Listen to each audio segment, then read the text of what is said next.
Так, вся игра задумана авторами как очень и очень красная. Настройте комфортную для себя насыщенность. Не, ну... Все на максимуме. Пусть, наверное, остается. Применить.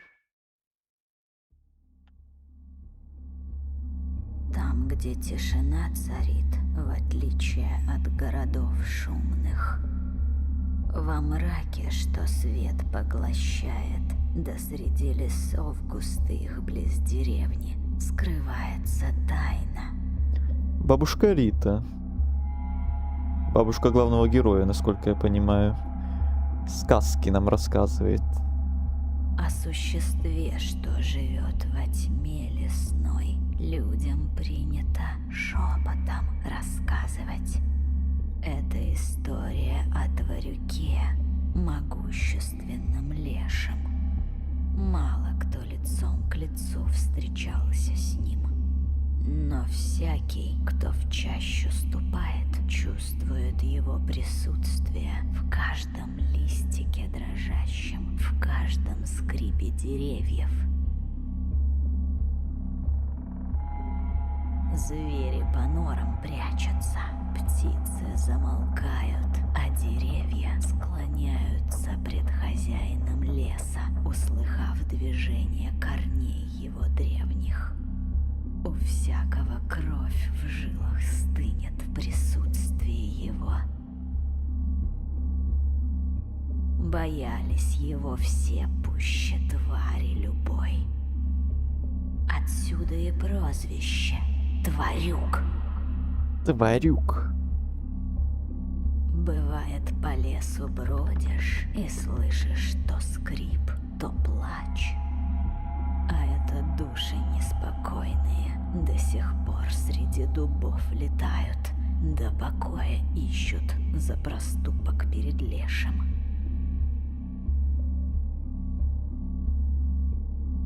Веками жители деревни передавали легенды о Тварюке друг другу.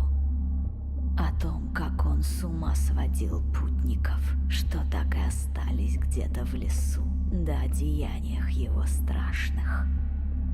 Каждый, кто проявил неуважение к царству его, всегда сталкивался с расправой свирепой, да кормить оставался червей среди деревьев древних. Бойся, дитя, Тварюка. Бойся. И вы бойтесь тоже. Всем бояться, срочно. А коль встретишь его, беги без оглядки.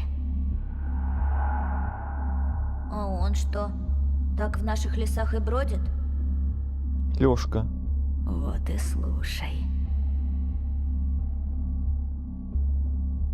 В кровавые времена войны Отечественной дела у деревни нашей совсем скудные настали.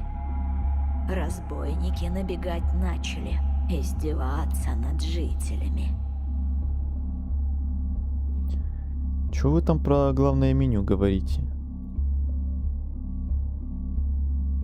Вер, обнови страницу.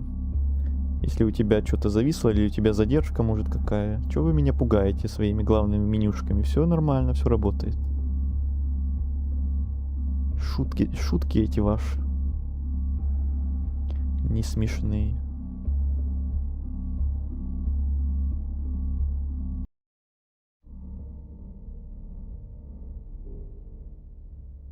Мы, если что, только стартовый экран видим. Чё вы врете?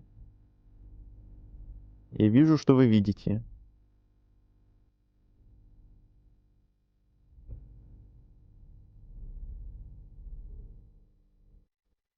Это не шутка?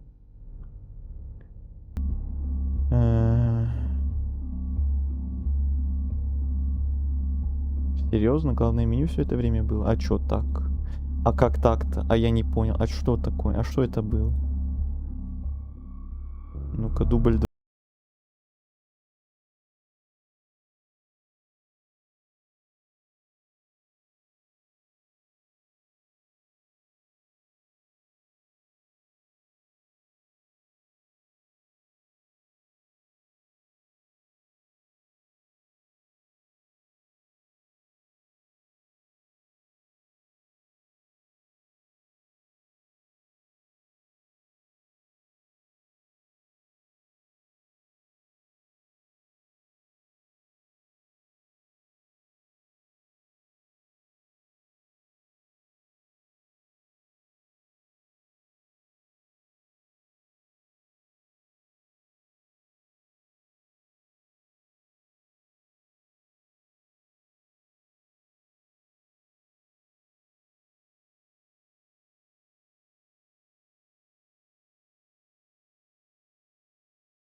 О, все, починили?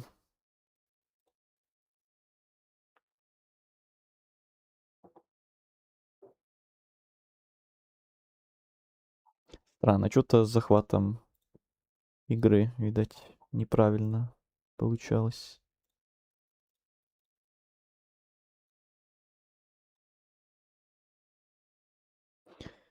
Все, дубль 2.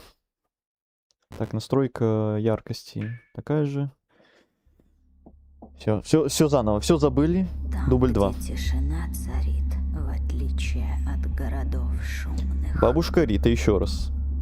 Во мраке, что свет поглощает, да среди лесов густых близ деревни скрывается тайна о существе, что живет во тьме лесной. Людям принято шепотом рассказывать. Это история о Тварюке, могущественном лешем. Мало кто лицом к лицу встречался с ним. Но всякий, кто в чащу ступает, чувствует его присутствие в каждом листике дрожащем, в каждом скрипе деревьев.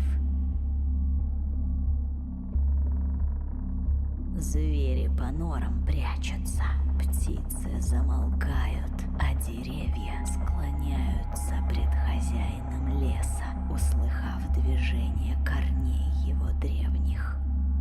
У всякого кровь в жилах стынет в присутствии его. Боялись его все пуще твари любой. Отсюда и прозвище Тварюк. Бывает, по лесу бродишь и слышишь то скрип, то плач. А это души неспокойные до сих пор среди дубов летают, да покоя ищут за проступок перед лешим. Веками жители деревни передавали легенды о Тварюке друг другу. О том, как он с ума сводил путников, что так и остались где-то в лесу, да о деяниях его страшных. Каждый, кто проявил неуважение к царству его, всегда сталкивался с расправой свирепой, да кормить оставался червей среди деревьев древних. Бойся, дитя, Тварюка, а коль встретишь его, беги без оглядки. А он что, так в наших лесах и бродит? Так, насчет звука, кстати, тут все на максимуме. Не, тогда на максимум. А то надо, чтобы скримеры были максимально эффективные. А не вот это вот все как-то тиховато. Вот и слушай.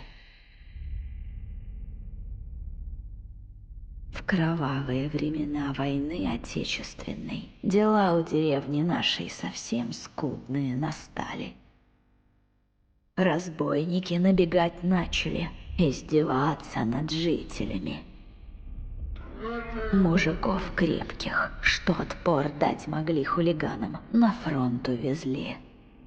Одни мальцы да юнцы остались с девками. Некому было деревню отстоять. Вот твари эти и стали дебоширить. Последнюю посуду забирали, до ниточки обобрали деревню нашу. И вот только один храбрый мальчонка помочь решил деревне. Отправился он в глубины леса на поиски Тварюка. Деревня наша ведь тоже в его владениях. Значит, защищать должен, если попросить как следует. Все готов был сделать, лишь бы из деревни чужаков проклятых прогнать. К худу или к добру, неясно, но нашел парнишка лешего.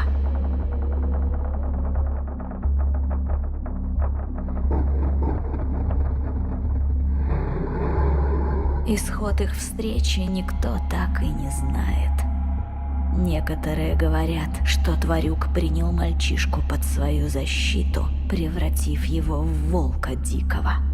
Да в облике новом храбрец загрыз всех мародеров. Но другие утверждают, что Тварюк погубил беднягу, дабы никто его одиночество не нарушал. Неважно, кто и как думает. Важно то, что ни парнишку, ни разбойников никто никогда больше и не видел.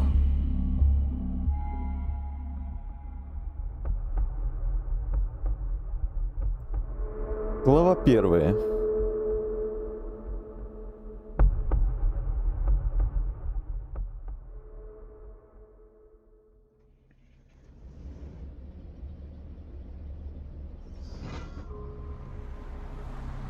В детстве бабушка рассказывала много историй.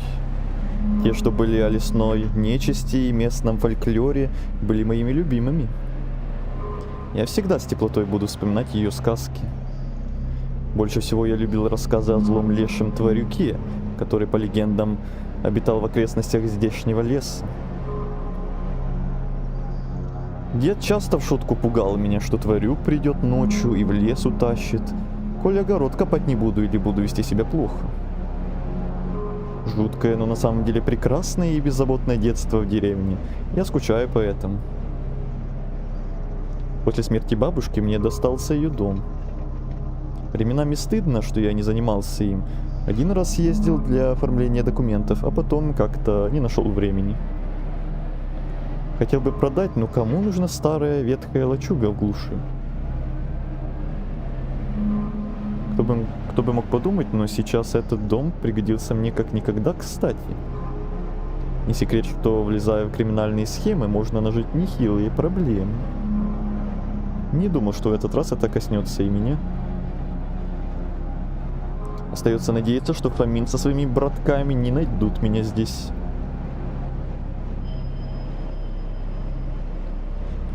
Профукать пакет с фасованной вот этим вот весом пару килограмм. Офигенно, да. Я приехал забирать товар за городом. Все было спокойно и ровно. Приехал на точку, откопал, что было нужно, и поехал обратно тем же маршрутом. Но на обратном пути меня подрезала машина. Это явно не сулило ничего хорошего. Не успев ничего понять, я увидел, как из черной тачки с тонированными окнами уже выходят 3 шкафа. Конечно же, под дулом пистолета любой без каких-либо пререканий отдаст пакет с вот этим вот. С фарлумским чудом будем это теперь называть. Мне моя шкура явно дороже. Готов поклясться, что это была подстава от Фомина. Так или иначе, встрял я конкретно. Для меня это не секрет, как поступают с курьерами в подобных ситуациях.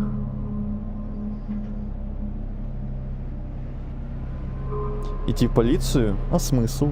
Что им скажешь? Что мне украли фарлумское чудо? Отлично. Не жизнь, а сказка. Остается надеяться, что никто не знает, где я. Большинство вещей скинул в городе. Хвоста вроде не было. Нужно залечь на дно. 3 точки. Ехать до деревни было довольно долго. Может быть, удастся еще немного вздремнуть в дороге?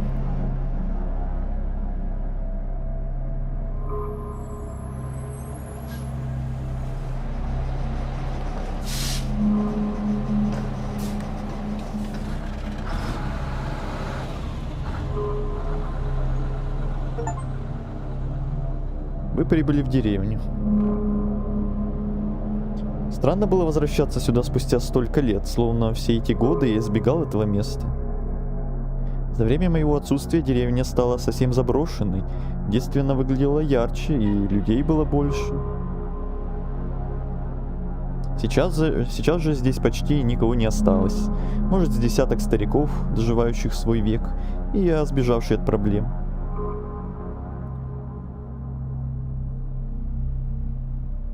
Три точки.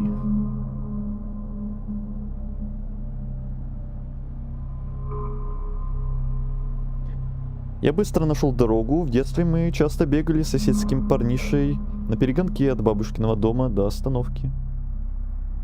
Похоже, этот путь навсегда остался в моей памяти. Дом выглядел старым, но держался крепко, несмотря на годы одиночества. Крыша слегка присела, но выглядела надежной. Краска облупилась, обнажив потемневшее от времени дерево. Да, этому дому нужен долгий и дорогой ремонт. Боюсь, дороже его самого. Осмотреться или войти?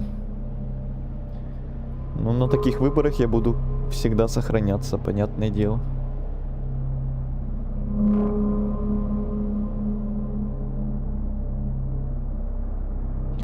Осмотреться давайте. Немного обогнув участок, я вышел на задний двор.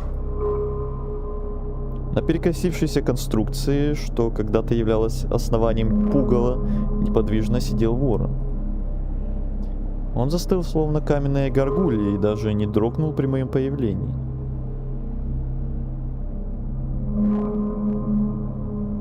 С легкой тоской я отметил, что птица, монотонно хлопающая глазами, была единственной живой душой, которая встретилась мне после выхода из автобуса. На всем участке была сплошная степь, размытая грязью после недавнего дождя. Полный отстой, подумал я, увидев это. Раньше тут был большой огород, за которым со стариковским упорством ухаживали бабушка с дедом. Всюду росли пахучая мята с мелиссой, из которой дед заваривал ароматный чай. 3 точки. Глядя на остатки былого величия огорода моих стариков, я понимал, он умер тогда, когда умерли его хозяева. Я перевел взгляд на острый пень, на старый пень, который, как мне помнилось, дед использовал для рубки дров. Присмотревшись, я заметил, что из него что-то торчит. Я подошел ближе. Подойти.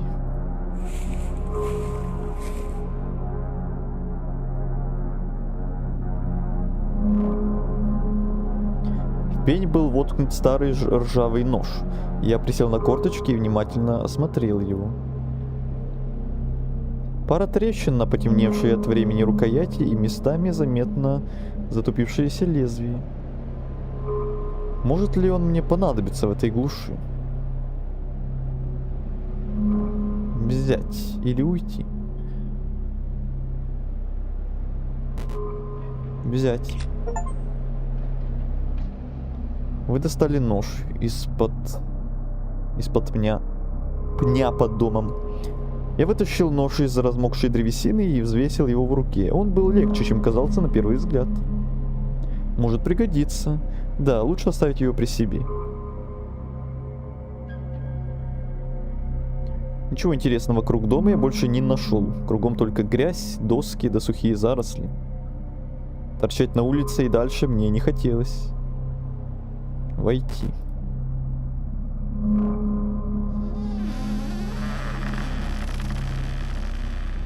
Дверь поддалась моим усилиям и издала громкий скрип.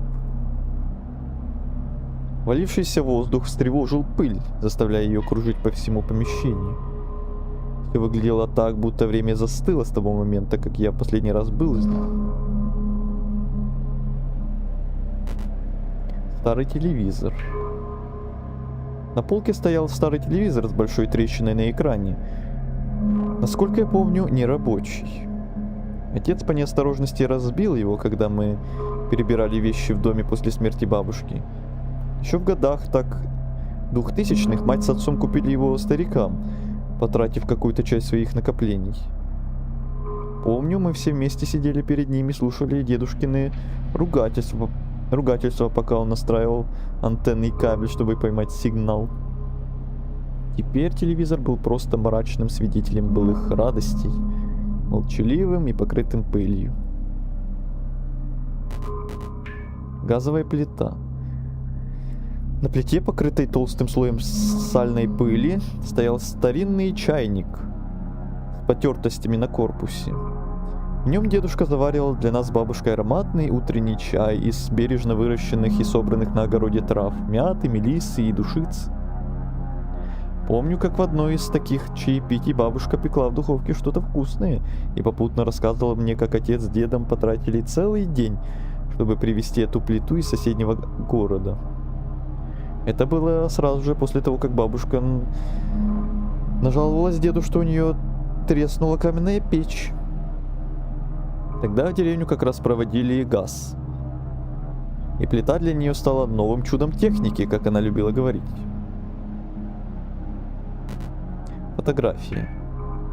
На стене в узористой деревянной рамке висела фотография бабушки Риты. И лицо на фото, сделанном еще на фотокор, было спокойным, но с легким отпечатком усталости. В этом снимке не было ничего особенного, кроме тихой грусти, следующей за ушедшими днями.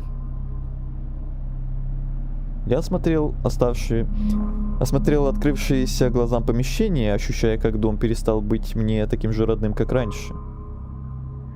Это больше не тот самый уютный летний лагерь, где я проводил время с большим удовольствием. Облезшие стены, пыль повсюду, стальное покрывало на кровати времен перестройки, запах плесени. За электричество и газ успел заплатить в городе, еды на вечер хватит, а завтра можно сходить в сельский магазин. В конце концов, внутри дома было все, чтобы залечь на дно на какое-то время. На часах было 20:31. Связи 2 палки. 5 июля. Разумеется, пара пропущенных от моих друзей. Может, лучше выключить телефон на всякий случай? Ты только сейчас об этом подумал? Его надо было выключить еще до поездки вообще. Хотя, думаю, Фомин не додумается выследить меня по мобиле. Ну-ну. Думает он.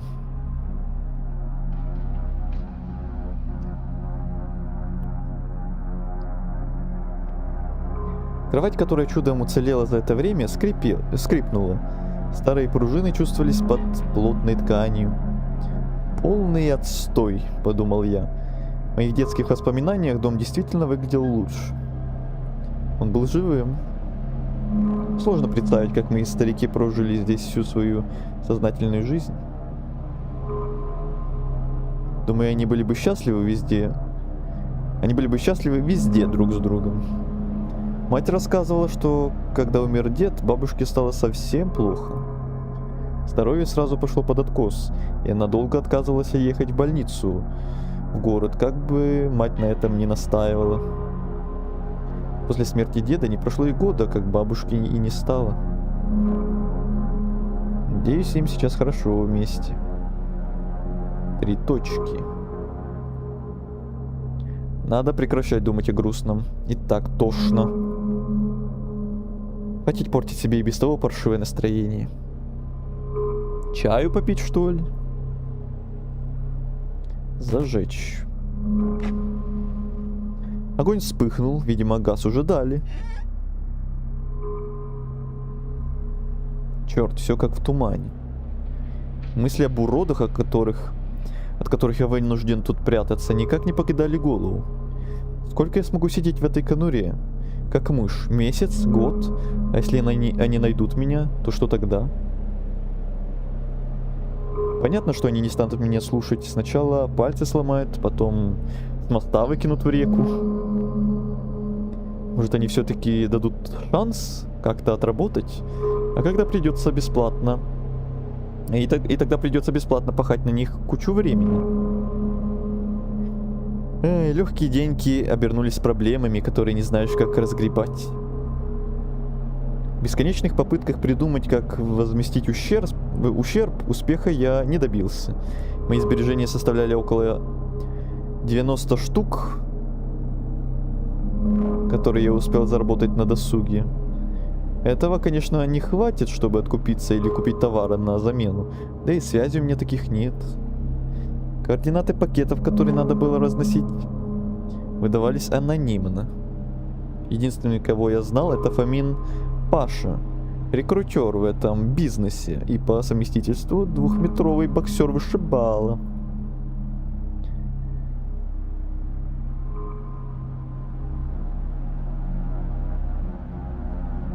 Сейчас я жалею, что забросил свою попытку стать успешным в сфере ремонта техники, но на таком деле приходилось сводить концы с концами.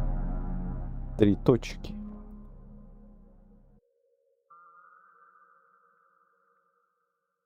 Я начал погружаться в сон. В голове одна за другой возникали картины из детства. Детские крики, яркие лучи солнца, счастье и никакой ответственности. Самым большим страхом тогда было, что бабушка отругает, если не вернусь домой до темноты. Если бы я только мог остаться в этом мгновении, я бы никогда не оказался в такой ситуации, в которой нахожусь сейчас. К сожалению, часы не обмануть, а жизнь идет дальше. Мне снилось футбольное поле, которое было настоящим достоянием нашей деревни. Добротные ворота, да еще и с сеткой. Все как у настоящих футболистов. Мы мальчишками днями напролет могли гонять мяч по этому полю. Дружба, смех, жвачка, свежий воздух. А вечером дома ждет бабушка, теплый чай и самая вкусная еда в мире, приготовленная с любовью. Во сне, как наяву, возникало воспоминание. Как-то вечером, в середине лета, я решил пойти до дома бабушки через лес. Местные пацаны говорили, что можно было ощутимо сократить путь, если идти прямо через него и не сворачивать. Я тогда как раз задержался из-за изрядно затянувшейся игры в мяч и уже опаздывал домой на ужин.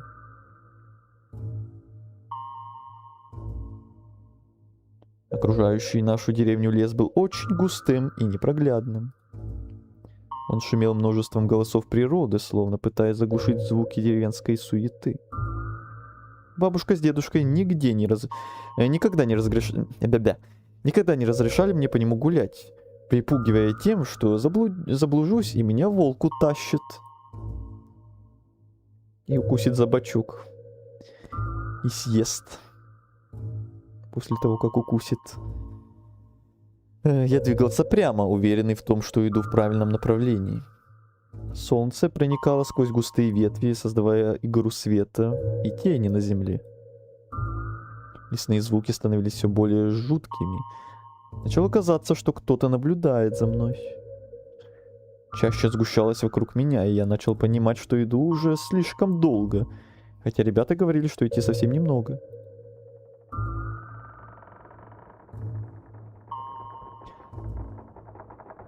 Блуждая по тропинкам леса и просто маяча между деревьями, я окончательно потерял нужную мне дорогу. Я заблудился. Неужели я умру в лесу? Чуть не плача подумал я.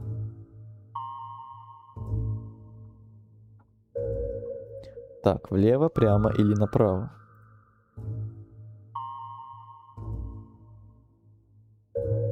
Звуки реально стрёмные.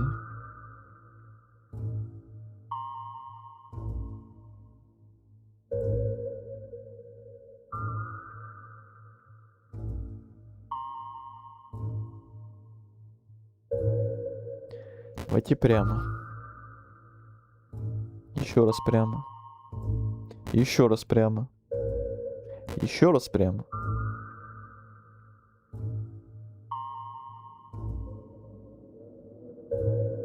Густая роща тянулась бесконечно.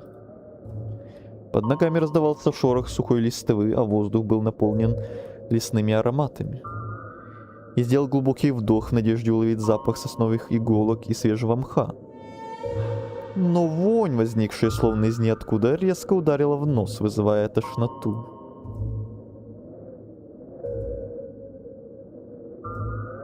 Я сморщился и задержал дыхание, вглядываясь в чащу.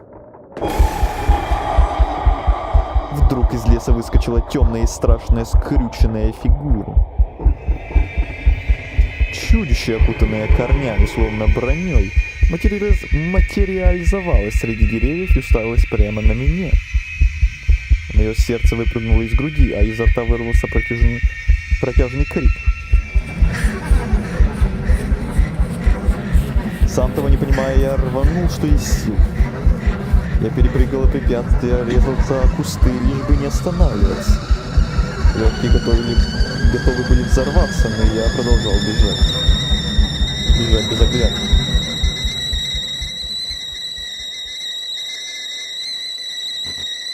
У вас чайник. Сейчас взорвется. Выключить. Да уж. Да уж. Первую реакцию на сновидение я произнес вслух. 3 точки. Ну и хрень, 3 точки. Я уже и позабыл про тот случай. Тогда весь в слезах, исцарапанный, я прибежал домой с криками: «Бабушка, я тварюка в лесу видел!» После моей истерики мать сильно поругалась с ней, мол, из-за ее страшилок сын с ума сходит. Кажется, именно после этого случая мне начали так часто сниться кошмары. Так что, пожалуй, мать была права. Без криповых сказок бабушки я был бы менее дерганым. Я давно убедил себя, что тогда из-за разыгравшегося воображения принял корягу за чудище. Не знаю в итоге, что я тогда увидел, но в воспоминаниях того дня всегда была одна картина.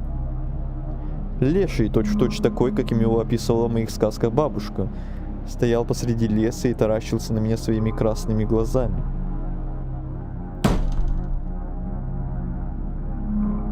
Мои размышления прервал резкий стук в окно, будто кто-то кинул в него камнем. 3 точки.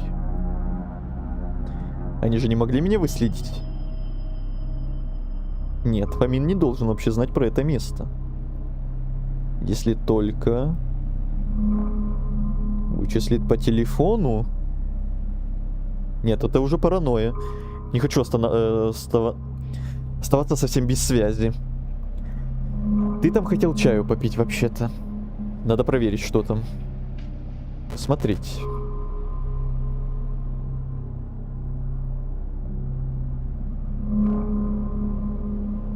За окном ничего не оказалось. Двор как двор, только убитый.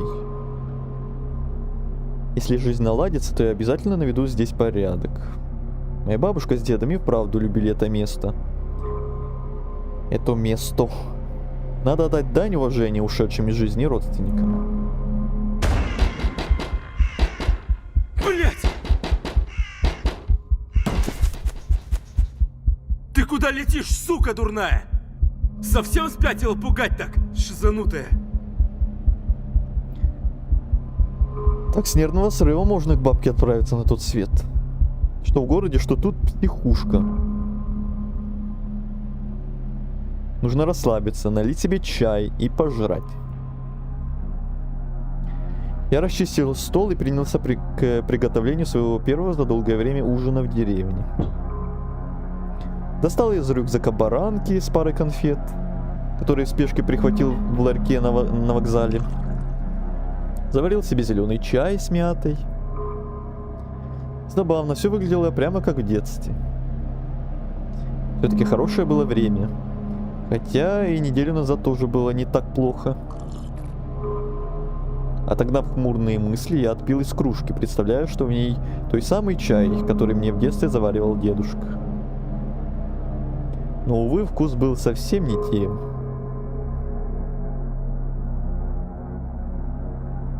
Стало немного легче. Но я не мог спокойно уснуть, не удостоверившись, что ночью ко мне в окно не залетит очередная птица. На улице уже стемнело. Я огляделся вокруг в попытках отыскать рядом ту самую ворону, но никого нигде не увидел.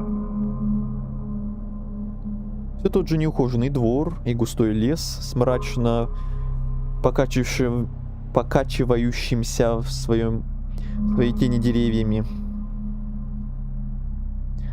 После тяжелого дня и согревающего напитка захотелось спать. Сегодня мне действительно не помешало бы отдохнуть полноценно.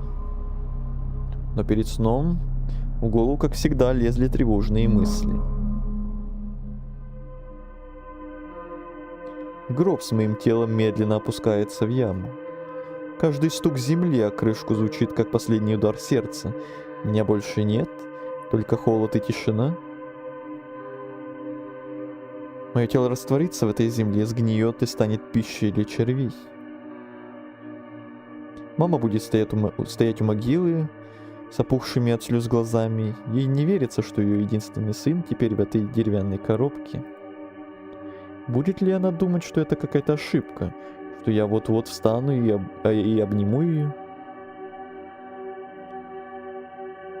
Что я оставлю после себя?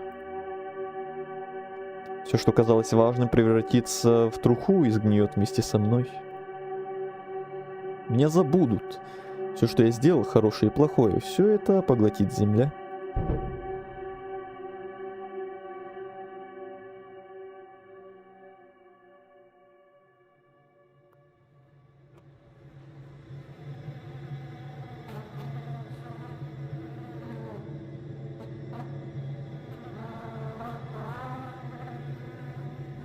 Глубокой ночью что-то внезапно вырвало меня из объятий сна. Ночная деревенская тишина была осквернена монотонным нервирующим жужжанием. Упрямая муха, словно выбрав меня своей ночной жертвой, безжалостно нарушала спокойствие. Не прекращая попытки забраться в дом, она будто испытывала мое терпение. Посмотреть.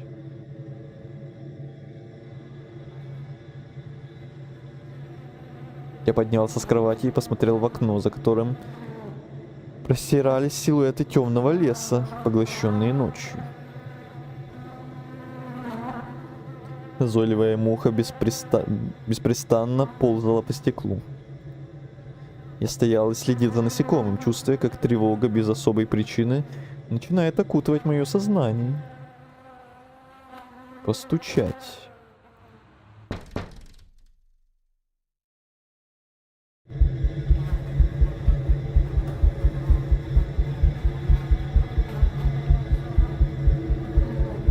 О!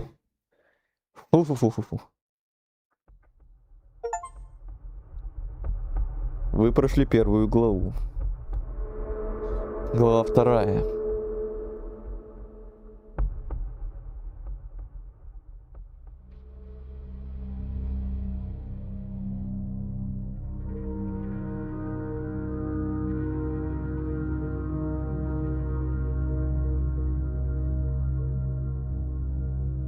Три точки.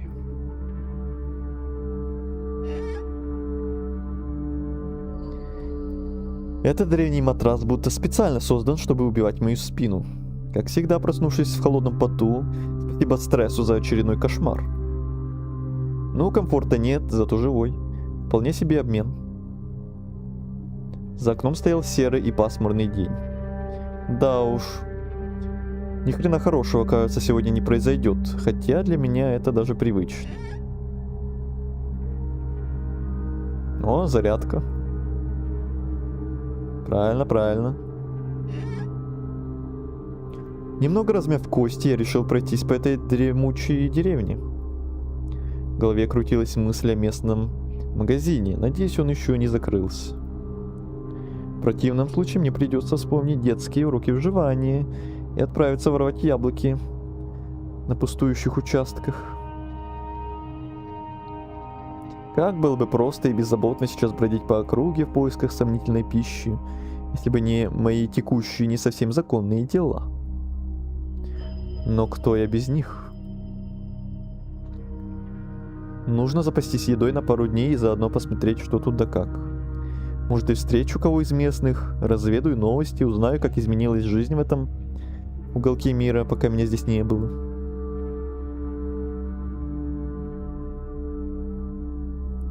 Раннее утро в этой глухой дыре окутало странным спокойствием, будто тут все уже сдохло, а не просто спит. Воздух свежий, словно его только что с лаской постирали, и холодный аж до костей пробирает. Для 6 июля было как-то слишком холодновато. Хоть куртку не надевай.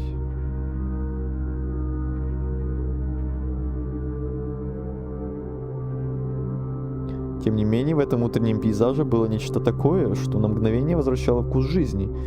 Мне будто снова лет 12. Вспомнилось, как в детстве мы с самого утра носились тут между домами с соседскими пацанами под ворчливые крики стариков и лай собак из чужих дворов. Вдох, выдох. Воздух наполнил легкие, и голова даже слегка закружилась от его свежести. Вокруг стоял запах травы и влажной земли. На душе стало приятно. Непривычно, что дышится легко, а не как обычно, городской пылью и грязью.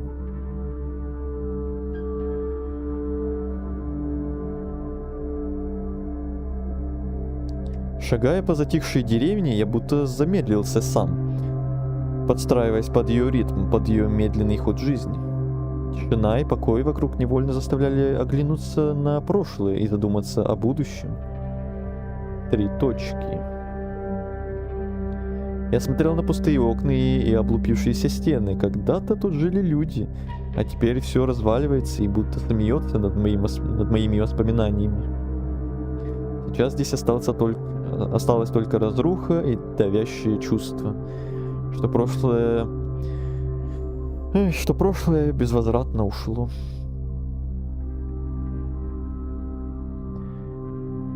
Я уже почти дошел до магазина, как вдруг взгляд зацепился за дом слева. Когда-то в нем жила милая старушка, божий одуванчик. Она вечно сидела у дома и угощала нас яблоками. Если мы могли показать, где на небе большая медведица. Мы, конечно, не знали, где там эта большая медведица, мы тыкали пальцем в небо наугад. Бабуле, видно, было без разницы, а все равно она угощала, смеясь себе под нос. Сейчас ее дом уже покосился и весь зарос кустами. А яблоня позади дома как стояла, так и стоит. Может сорвать парочку яблок на завтрак, хоть денег сэкономлю. В животе уже урчало от голода. Пора решать, где мне сегодня добыть провизию.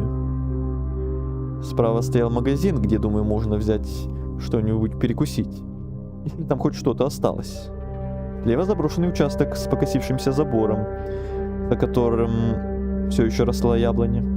Я остановился, размышляя, куда податься. Яблоня или магазин?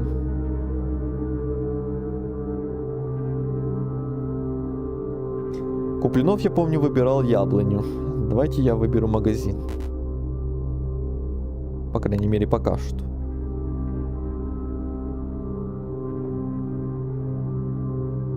Продукты.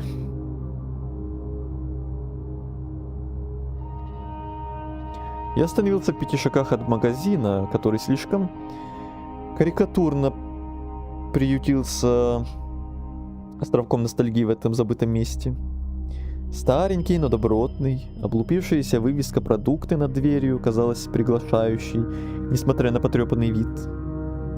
Окна целые, сквозь их мутные стекла можно было увидеть заставленные чем-то полки и витрины.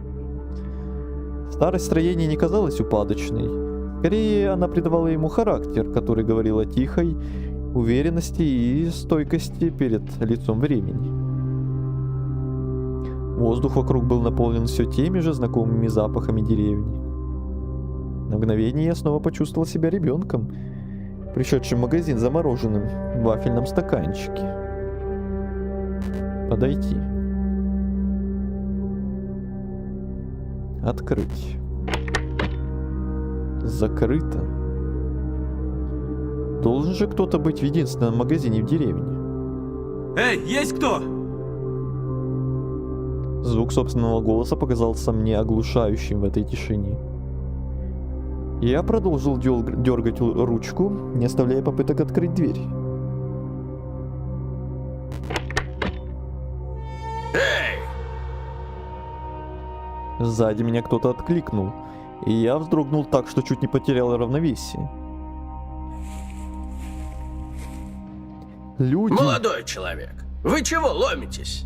Живые люди. Ага, извините. Я думал, что магазин еще работает. Так работает он, просто нет никого. Тебе купить что-то надо? Да, хотел посмотреть, что у вас есть. Ну, пойдем. Покажу, что есть. А я тебя не видел тут раньше. Приезжий?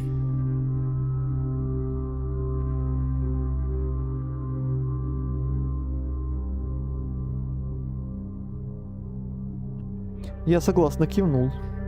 А как звать-то тебя? Я Алексей. Немного скомканно представился я. А, Алёшка, значит. А Чевич будешь-то хоть?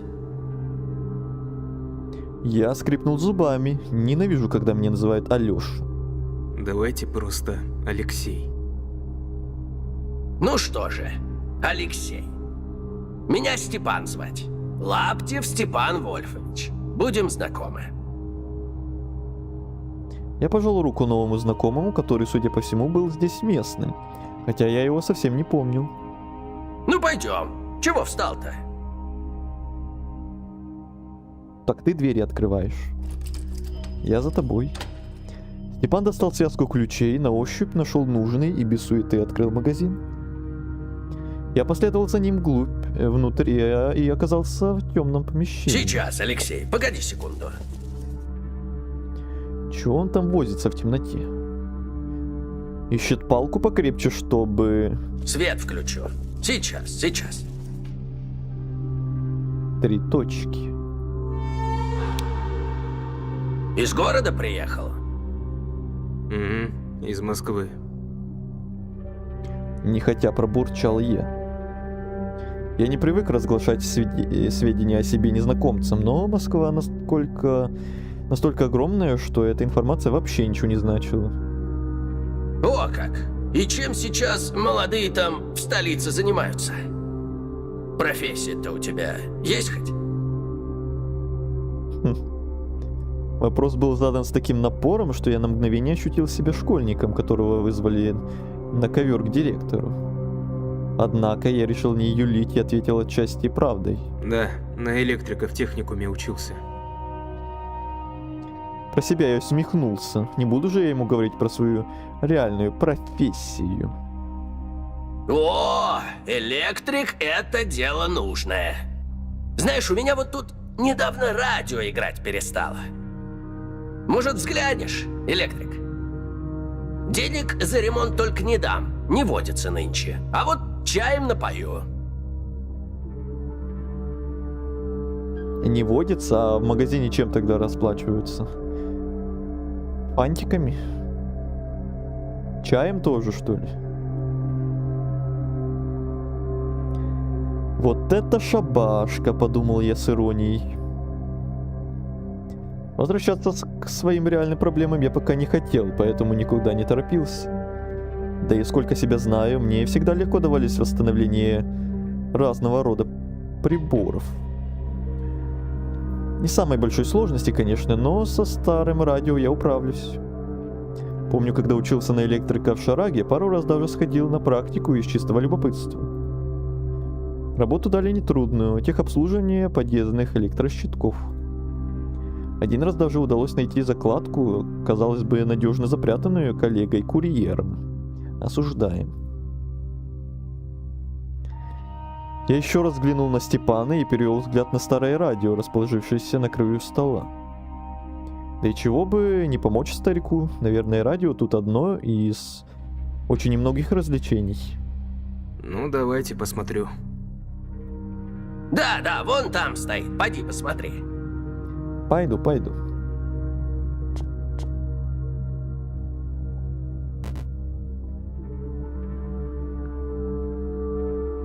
Как я и ожидал, старое радио, очевидно, выпущено еще во времена Советского Союза. У моих бабки с дедом было похожее. Думаю, если постараться, можно в доме найти... Можно найти его где-нибудь на чердаке. Вообще, я думаю, что починить его не составит труда. Посмотрим, что тут у нас. Ага. Загадка тут как тут. Кто бы сомневался.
вроде все. А, вот эти еще. Готово? Готово. Вы починили радио. Вроде бы готово, можно проверять. Включить. Так, надеюсь, сейчас никаких авторских прав не будет.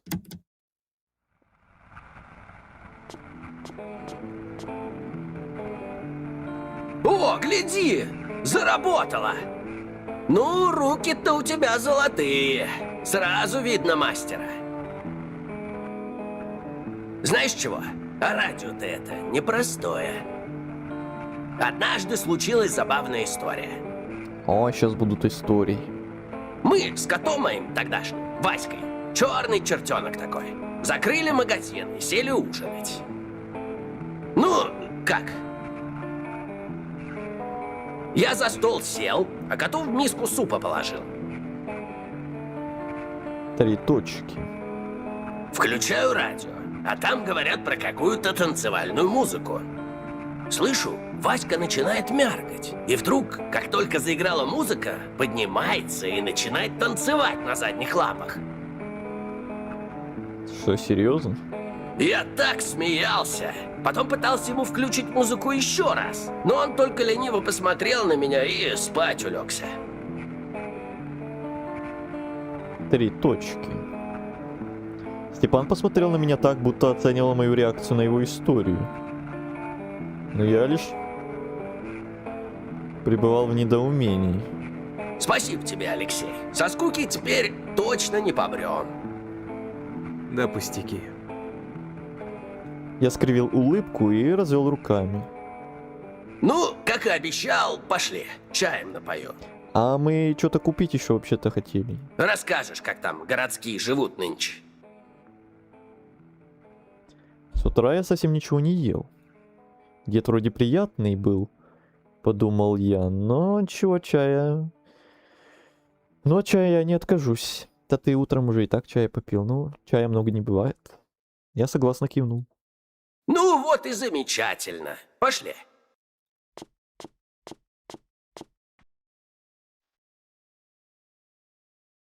Это что такое? Шагая за Степаном в другую комнату, я не мог избавиться от навязчивого образа кота, пританцовывающего на задних лапах. Туц, туц, туц.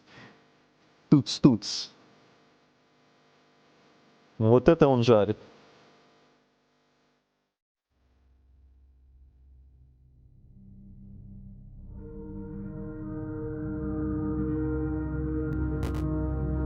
Чучело кабана. Чучело кабана на стене. Никогда не понимал, как такое может нравиться. Глупо смотрится с этими вытаращенными глазами и клыками наружу. Видно, что никто не прикасался к нему годами. Сколько пыли. Набор инструментов. Инструменты висят ровным рядом и выглядят скорее как украшения. Видно, что некоторые уже давно не использовались. Ржавчина и пыль на них говорят сами за себя. Наверное, когда-то Степан много работал своими руками. Фотографии. Старое фото в криво висящие рамки. Явно не вчера повесили. Кто она? Наверное, мать или жена Степана. Выглядит строгой, как мастачка в своем как мастачка моей шараги. Бутылка с мутной жидкостью. Это чё? Кровотуха? Подумал я. Похоже на обычную деревенскую самогонку, только с бонусом в виде пары мух, плавающих внутри. От одного вида этой бутылки становится тошно. Наверное, Степан забыл про нее давным-давно. Я с опаской оглядел подсобное помещение магазина. Здесь стоял затхлый запах древесины, сладкой плесени и каких-то деревенских солений. Сам Степан с заметным возбуждением от неожиданного общения принялся за заваривание чая.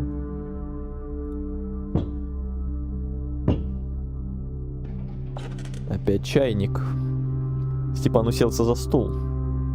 Он смотрел на меня, еле сдерживая вопросы, которые вот-вот были готовы вырваться из его рта. По старику было видно, что у него редко бывают гости, и он действительно рад со мной поболтать.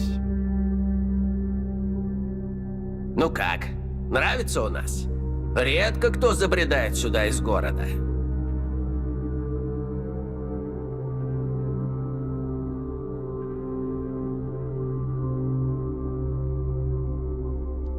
Я заметил, как Степан пытался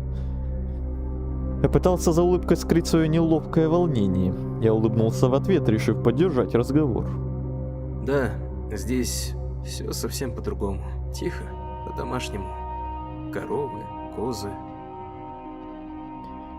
Перечислял я первое, что приходило на ум. В городе такое редко встретишь. Степан кивнул, погружаясь в свои мысли, продолжая держать кружку. А чего приехал-то? Я задумался, что ему ответить. Ясное дело, я не мог выдать ему, что я скрываюсь тут от криминальных личностей. Еще ментам сдаст. Можно, конечно, сказать, что я приехал в дом бабушки. Или обмануть, что хочу купить тот дом, как вариант.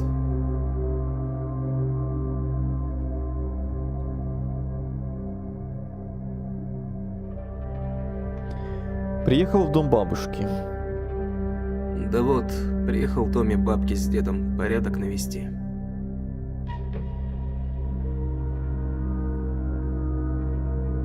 Это каким?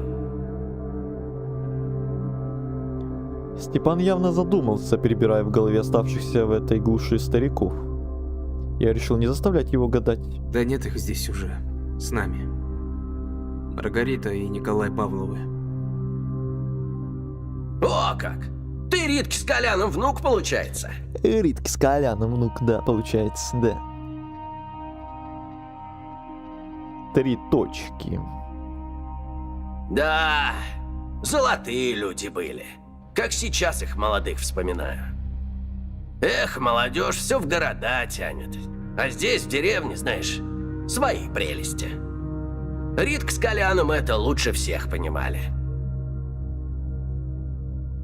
3 точки. Мы тогда по молодости дружили крепко с ними.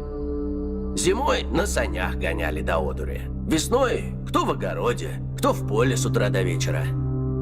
А когда лето наступало, все душой и телом отдыхали. Банька, рыбалка, праздники летние всякие. Степан остановился и пристально посмотрел на меня, словно пытался разглядеть, понимаю ли я, о чем он говорит. 3 точки. Сегодня, кстати, один из самых важных будет.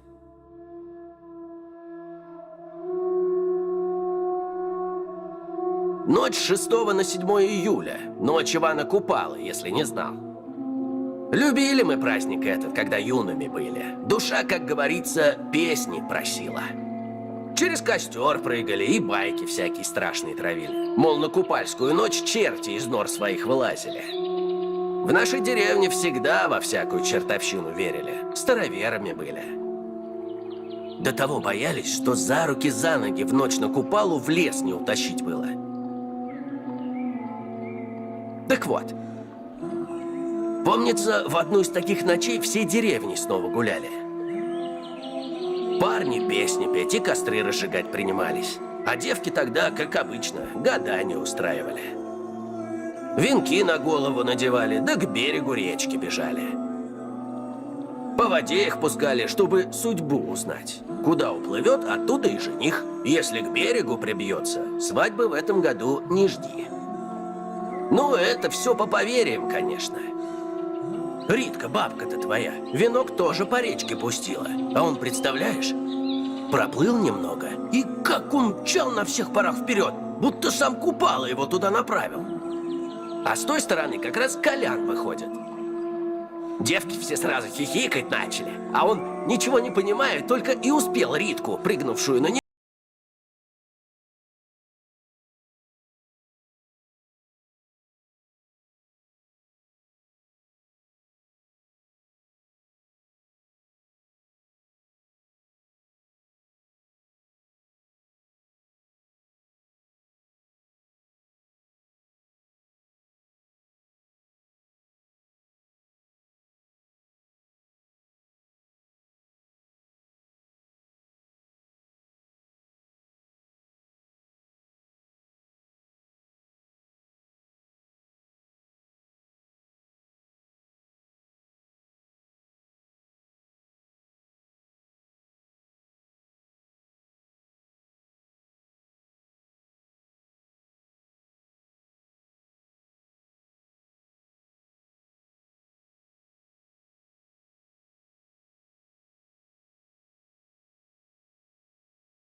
Москвы перекатилась. Искали, говорят, тишины, спокойствия и умиротворения. Причалили, значит, с 2 сыновьями молодыми. Так эти разгильдяи не нашли себе занятия лучше, чем деревню всю вверх дном перевернуть. Шум стоял каждую ночь от посиделок их, как на празднике. Да только вот радости никакой. Мы с ними, знаете ли, по-хорошему говорить пытались, да им хоть бы хрен. Так вот, как-то в ночь на Купалу решили они по-своему развлечься. Девку какую-то из соседней деревни притащили и к реке пошли, через лес, где даже днем не каждый местный ступить решится.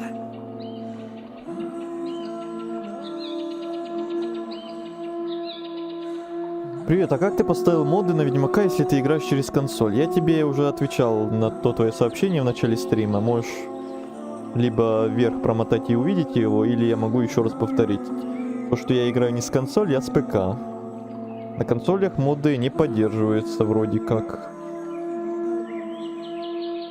Я играю с ПК, просто с геймпадом подключенным. Ой, там что-то трупешник проплыл, что ли?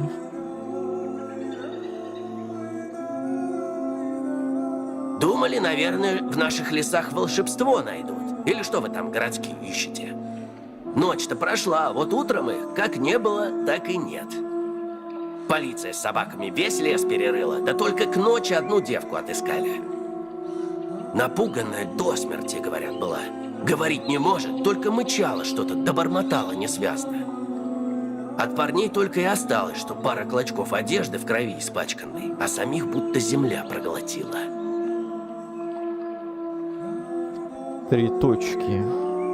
Мне участковый тогда и рассказал, что шпана это, видать, девку-то споить и того, силой взять хотели. В лес ее потащили, а вот что дальше с ними стало, так никто и не понял. Девку допросить пытались, а она ничего ни тогда, ни после сказать не смогла. Глаза только в разные стороны бегают, да мычит что-то без конца. Вот ничего выяснить тогда у них и не вышло. Следствие установило потом, что, видите ли, зверье лесное их загрызло. А чтобы селян успокоить, лесника нашего, Петровича, заставили капканов по лесу наставить, чтобы зверь к домам не подошел. 3 точки.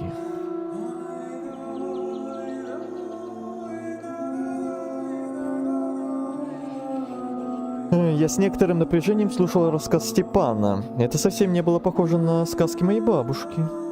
Но где-то на подкорке возникал образ Тварюка, и воображение невольно связывало произошедшее с ним.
мрачную реальность. Сейчас затусят там с котом под радио. Ага. Приближаясь к своему новому дому, я уже предвкушал, как с довольным лицом упаду на скрипучую доисторическую кровать. Только судьба, похоже, решила, что будет иначе. Опа!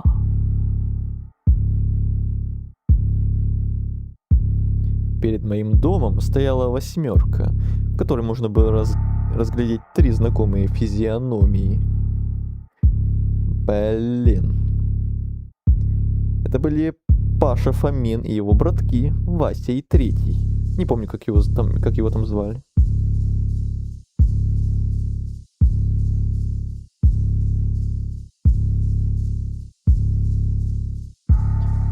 Пу-пу-пу. Ну здорово, сельчанин. А я говорил телефон выключить нафиг. Я говорил. Ага, здорово. Я ответил ему, пытаясь скрыть напряжение. Ну, я попал. Ну и какого хуя ты тут забыл, Алёша? Знаешь, как мы задолбались переться в эту глушь? Как вы вообще, блядь, меня нашли? Ебальник закрой свой и слушай! Подольше бы и по-честному поработал, может и додумался бы симку рабочую в жопу засунуть. И не светите и у хаты на тебе записанный. 3 точки. Мы, значит, тебя повышаем и отправляем на крупное дело, а ты в знак благодарности решил съебаться с нашим товаром? Ты же прекрасно знаешь, что бывает с такими умниками. Фома, я ни при чем. Когда я перевозил товар, меня подрезала тачка, и какие-то уёбки с пистолетом забрали у меня все ваше добро. Чего, блядь? Ты реально думаешь, что я такой тупой? Ну, судя по лицу, да. Фома, я всегда свою работу выполнял честно. Это все выглядит как какая-то подстава.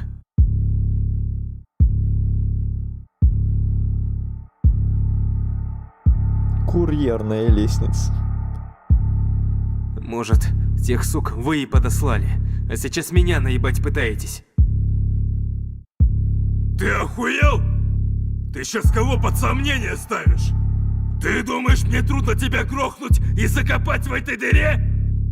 Привет, Лёха-ха. Тебя, долбоёба, здесь точно никто не найдет. У нас как раз главный герой Лёха. Вот Лёха подошел как раз. Курьерная лестница.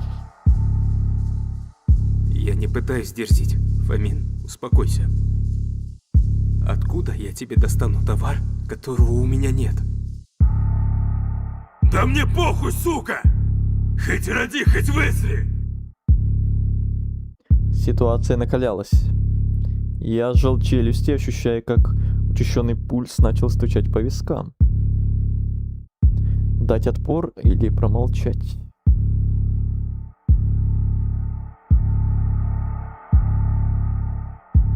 Ну, пока что давайте промолчим, потом все равно все остальные варианты тоже посмотрим. 3 точки. Чтобы утром товар был у меня. Попробуешь съебаться, ходить больше не сможешь. Но если только под себя. Все понял, Алёша? Понял. Ну еще бы.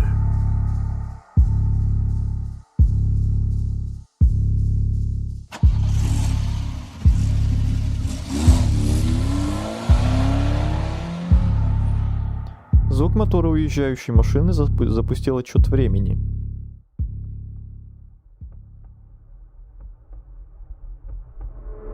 Твари. Отлично спрятался Алёша. Похвалил я сам себя. 3 точки. И что теперь делать? Так, если продать дом и с выручки купить фармского чуда на замену потерянной партии, Нет, продажа недвижки дело муторное, долго придется искать покупателя, да и выхлопа тут максимум 100 будет.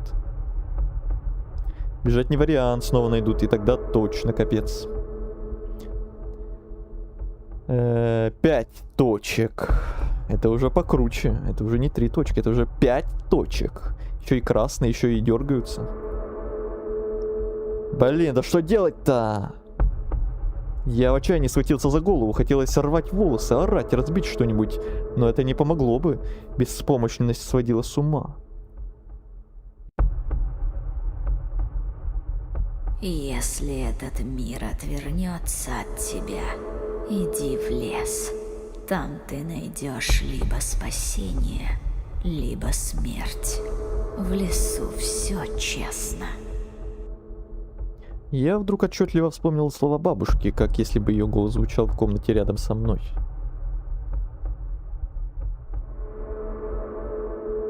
А что если бабка была права? Что если там действительно что-то есть? Я в детстве видел его в этом лесу, я помню. Если тварюк реально там, он либо убьет меня сразу, либо поможет. Если мне все равно капец, то какая разница? В этом месте всегда было что-то странное. Рассказы стариков, исчезнувшие люди, шорохи в лесу. Я посмотрел в окно. В лесу все честно, повторял я себе, глядя на темную чащу. Идти туда сумасшествие. Да, но тогда у меня будет хоть какой-то шанс. Другого выхода нет.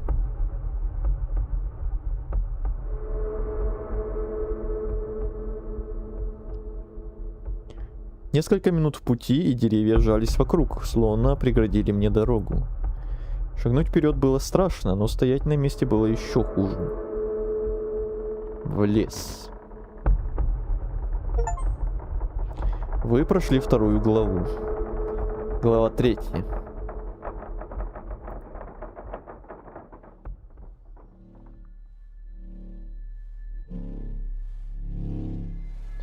Облака, почти полностью скрытые густой кромкой деревьев, висели над бескрайними просторами леса. Мох, пропитанный влагой, стелился под ногами, как мягкий ковер, приглушая звуки шагов. Воздух, насыщенный запахом земли и гниющих листьев, влажный и тяжелый, оседал в легких, дурманя голову. Шепот листвы, редкий треск веток под ногами, далекие крики птиц создавали иллюзии другого измерения. Здесь я ощущал себя ничтожным человеком, незваным гостем.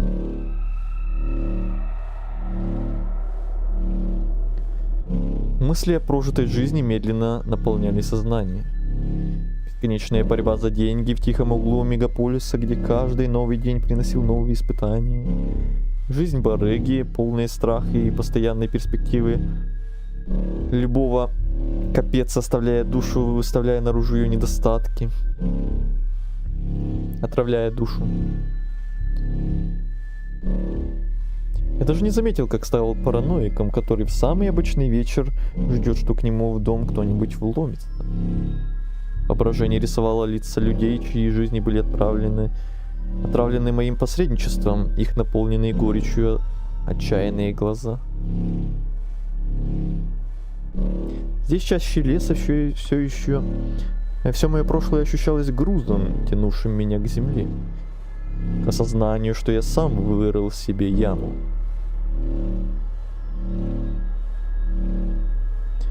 Это несправедливо. Почему я сейчас среди этих деревьев и темноты должен искать путь к спасению? Что сделает леший, если я его найду?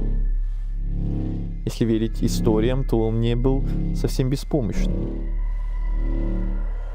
Все же он не убил девушку из рассказа Степана, которая наивно доверилась столичным отморозкам. Может, этот тварюк помогал только невинным? 3 точки. Если это так, то мне капец, усмехнулся я.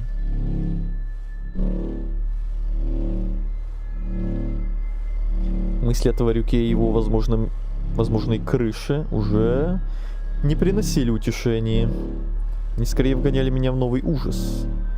Что если он вовсе не союзник, а еще одна угроза, которая гораздо страшнее любых городских бандитов? Что если я просто здесь сдохну? Даже не знаю, что хуже, сдаться ментам или пойти ночью в лес искать лешего. Какой же капец. Я заходил все глубже в лес, который уже превратился в ловушку.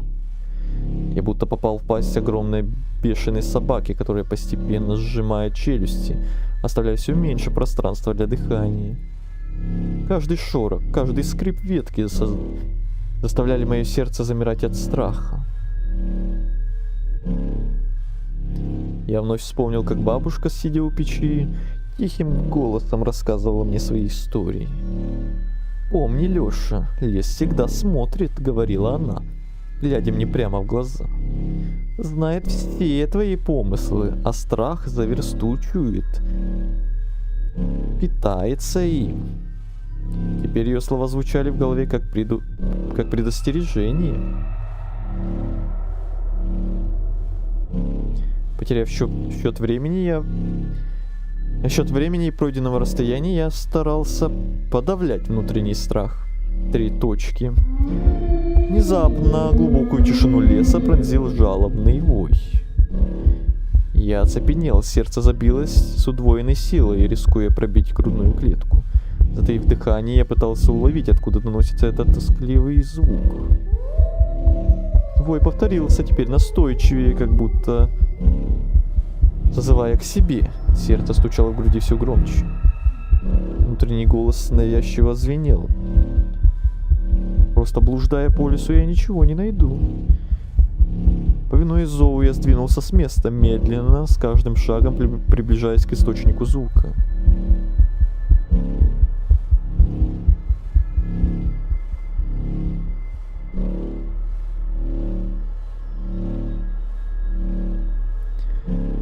Я пробрался через заросли кустов и вышел на открытую поляну, освещенную бледным лунным светом. И там, в этом лунном свете, тряслась фигура большого черного волка. Капкан глубоко и безжалостно вцепился в одну из его лап. Скуля от боли и дрожа в скорчившейся позе, волк уже не предпринимал попыток освободиться. Его взгляд, пропитанный страданием, пронзил меня. Животное будто надеялось на мою помощь. «Ну ни хрена себе квест», — подумал я. Я стоял на месте и не мог успокоить дрожь в руках, а чувства лихорадочно прыгали от жалости к страху. Собрав остатки самообладания, я приблизился к волку.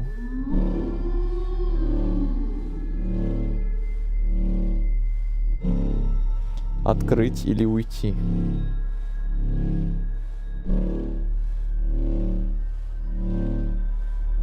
Ну, открыть.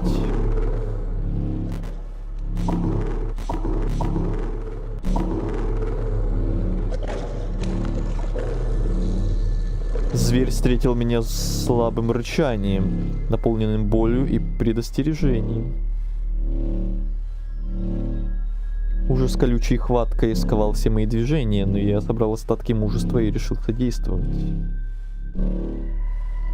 Так, открыть этот капкан голыми руками не выйдет. Хорошо, что я все-таки оставил при себе нож.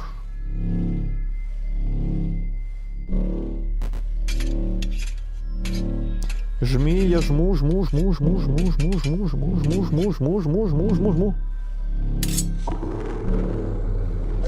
Вспотевшие от страха ладони едва удержали нож, соскользнувший с механизма капкана. Волк дернул лапой и щелкнул зубами, а я отпрянул, едва удержав равновесие. Глаза зверя смотрели на меня с такой смесью боли и человеческого понимания, что холодок пробежал по спине. 3 точки. Нужно взять себя в руки и попытаться снова.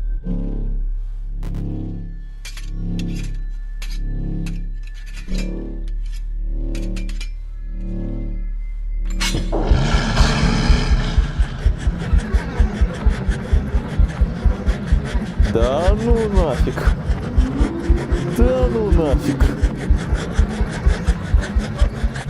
Долбаный волчара. Нахрена я к нему полез вообще? Я бежал и чувствовал себя добычей, которую преследует хищник. Последний раз, казалось, я так убегал в детстве в этом же лесу от тварюка. Я перепрыгивал через коряги, резался о кусты, ловил лицом сухие ветви деревьев. Я не знал, преследует ли меня волк, но останавливаться и проверять даже не думал. Кажется, от испуга я бросил нож где-то у капкана, и в случае встречи с бешеным волком буду без оружия.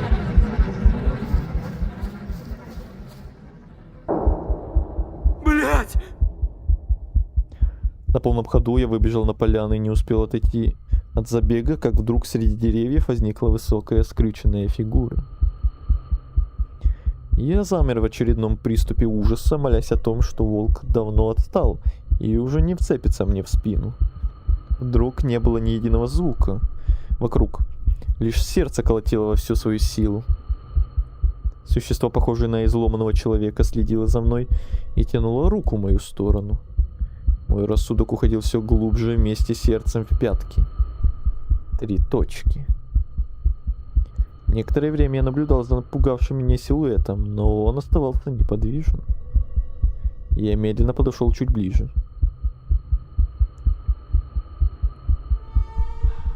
3 точки. 5 точек опять. Опять 5 точек.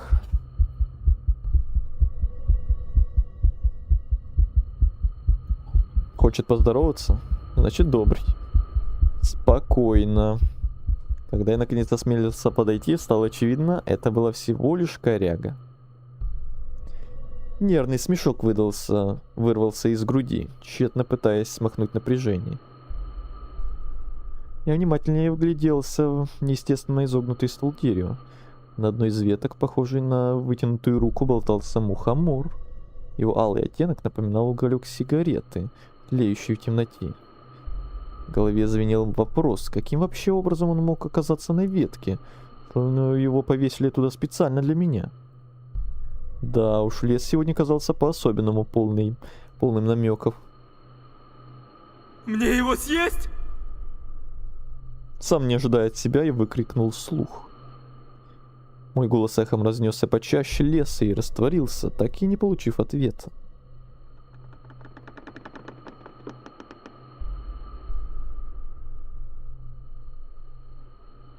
Есть или нет?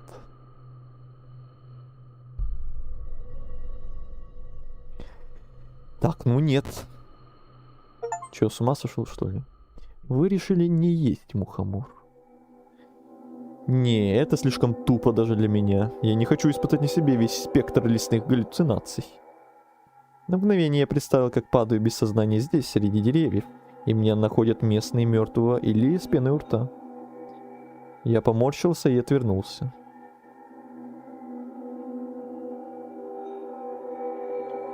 Лес тянулся бесконечным лабиринтом из одиноких стволов деревьев. Я брел уже несколько часов, то и дело оглядываясь на случайные ориентиры, но ни один из них не казался знакомым. В какой-то момент я решил вернуться к тому месту, где видел мухомор, но даже его найти не смог. Казалось, гриб и странная коряга будто растворились в воздухе, оставив после себя только чувство злости и бессилия. «Ну и дерьмо», — выдохнул я, прислоняясь к дереву, чтобы перевести дух и двинуться дальше. Когда тьма постепенно развеялась, тени, которые так меня пугали, исчезали одна за другой, собирая с собой последние отголоски страха.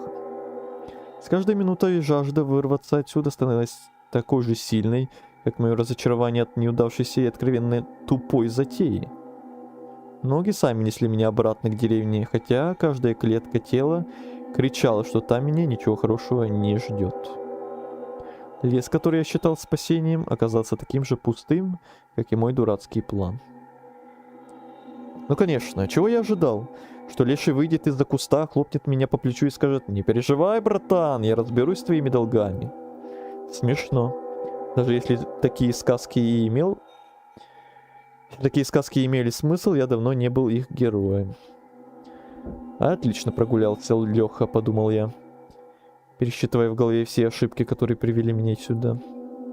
Голова гудела, а мысли метались, но не давали ни одного внятного решения. Деревни меня наверняка уже ждали. Эти ребята и не оставляли хвостов. А я выглядел как самый последний, блин. Да я спрятаться толком не смог, блин. Блин, да, блин, вообще, блин. Полный блин. Теперь оставалось только одно. Возвращаться и надеяться, что они хотя бы выслушают меня теперь. Я перед тем, как грохнуть. Ну-ну. Спустя некоторое время, продираясь через густые кусты, я вышел на небольшую поляну, недалеко от деревни. Вот и они. Кто бы сомневался, усмехнулся я, разглядывая мерзкие физиономии, которые, видимо, всю ночь поджидали меня. Мелькнуло отчаянное желание уйти обратно в чащу, но было уже поздно, меня заметили. Фомин поднял голову и уставился прямо на меня. Доброе утро, Алёша. Начал Фомин с мерзкой ухмылкой. Чё, не получилось сныкаться? А он так и жизни не научился и телефон по-прежнему не выключил. Ну ты вот молодец, конечно. Вообще ничему жизнь не учит. Больше, чем ходить по лесу, я задолбался только оправдываться перед ними. Не получилось. И не получилось. Безучастно ответил я. Ты чё, совсем тупой? Фомин повысил голос, явно взбешенный моим неуместным спокойствием. Мы тебе доверяли, а ты нас кинул. Где товар, Алёша? Нету. Фома, серьезно, послушай. Нет, блять, у меня вашей наркоты. Ты не того сейчас прессуешь. Вместо того, чтобы меня тут пасти, тебе надо искать тех гондонов, что у меня твой товар срезали. Я запомнил, как они выглядят. Запомнил их тачку. Может, вы, блять, уже делом Заткнись, сука! Фомин не дал мне закончить. Ты в натуре думаешь, что можешь нас наебать? Последний раз спрашиваю. Где, сука, мой товар? Да нет у меня ничего! Идите нахуй!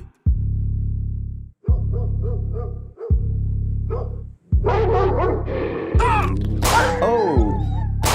Подкрепление. Сука! Откуда взялась эта шавка? Да хуй его знает. Фома, ты как? 3 точки. Да хуёво! Кровище хлещет! Миха, тащи аптечку из багажника! 3 точки. А этого долбоёба ты нахуя убил? Тебе же сказали, что нам надо его зашугать и на бабки поставить! Хули нам теперь с ним делать? Да забей ты. 3 точки. Здесь его оставим. Звери дожрут. 3 точки. Ладно, хуй с ним. Садитесь в тачку и валим быстро.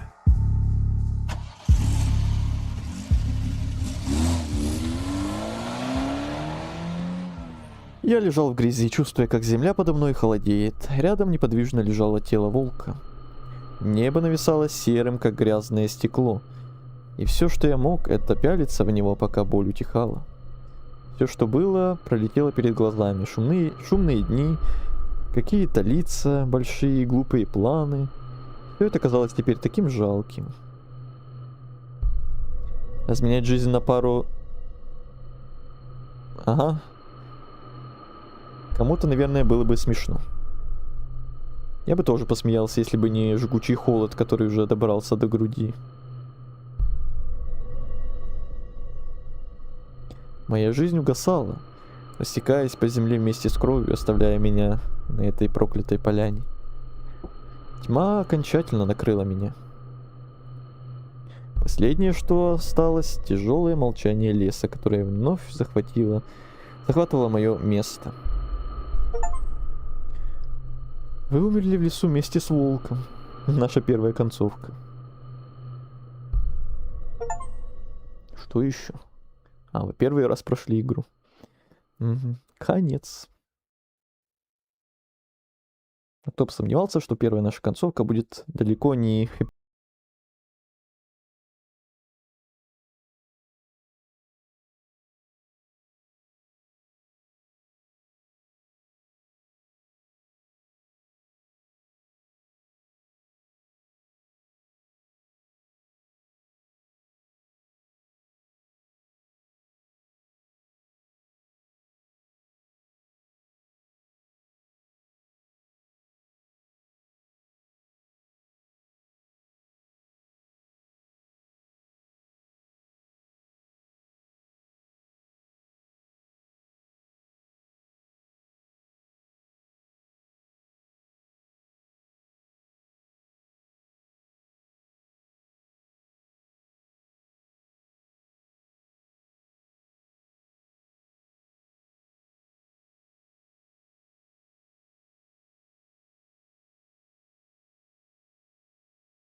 как вы и просили.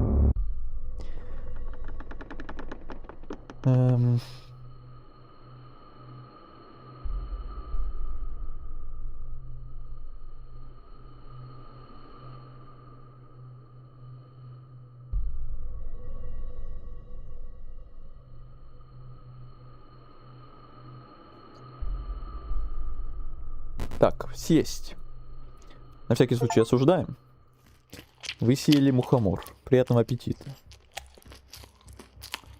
И как еще чмакает.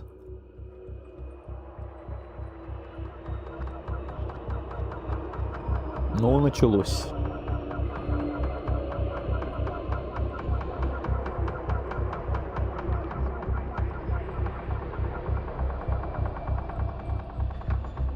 Горечь мухомора соскользнула вниз по горлу, а его мякоть дошла до стенок моего желудка. Вкус земли и горько-сладкий кусочек леса заполнили мое нутро. Мое сознание медленно растворялось, а образы деревьев расплывались перед глазами.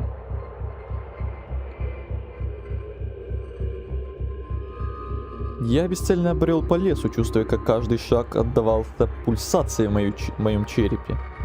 Кроны деревьев смыкались над головой и стрекотали все громче, сливаясь в рой неестественных давящих звуков. Земля под ногами была мягкой и влажной, словно живая плоть, а корни извивались, пытаясь обвить мои ноги.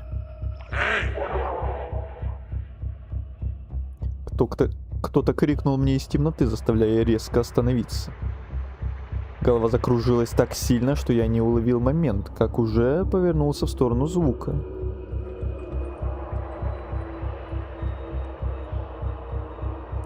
За деревьями прорезались хорошо знакомые мне фигуры. Обнажив зубы, они хищно оскалились на меня, как на добычу. Чё, гнида, решил в лесу зашкириться? Я тебя еще буквально с этим лесом перемешаю. Мы разорвем тебя на куски, а потрохами удобрим землю. Понял? Не, мы покромсаем тебя так, что каждый зверь в этом лесу получит по кусочку.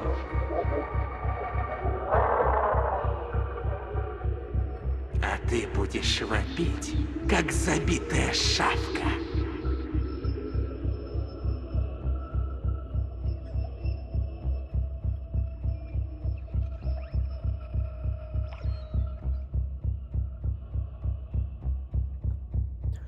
Я слышал их голоса, мерзкие и хриплые, пробивающиеся сквозь чащу. Каждый звук превращался в раскаленный уголь, болезненно плавящий мозги.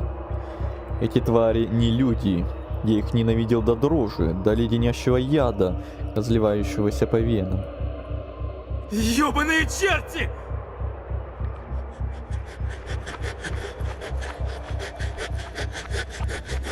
Я закричал и сорвался на бег, петляя между деревьями, лишь бы больше не видеть их рожи.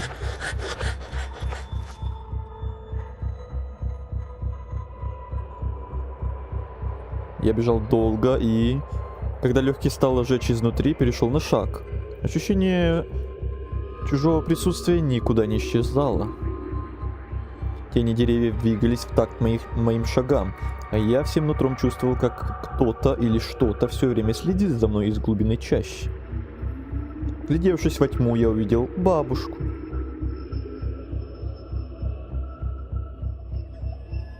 Мне захотелось броситься вперед и обнять ее, но искаженное до ужаса лицо внезапно заговорило тихим хрипящим голосом.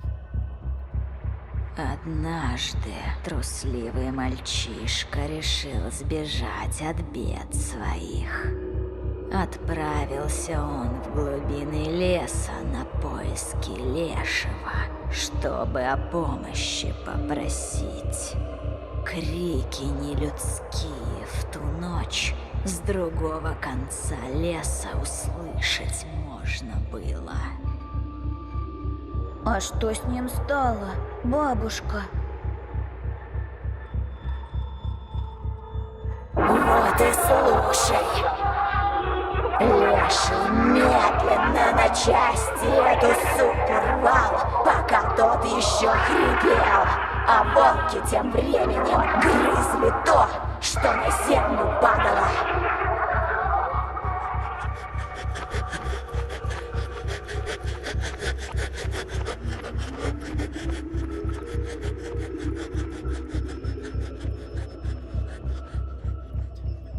Я безрассудно плутал по темной чаще. То шел, то внезапно срывался на бег, не разбирая дороги. Я потерялся во времени и пространстве. Сознание создавало изнутри, сдавливало изнутри, а ноги дрожали так, что я едва ли мог ими шевелить. Звуки леса сливались в тихий шепот, создавая единую вибрацию. Вдруг, словно со всех сторон, зазвучал давящий, скрипучий голос. Зачем ты пришел ко мне?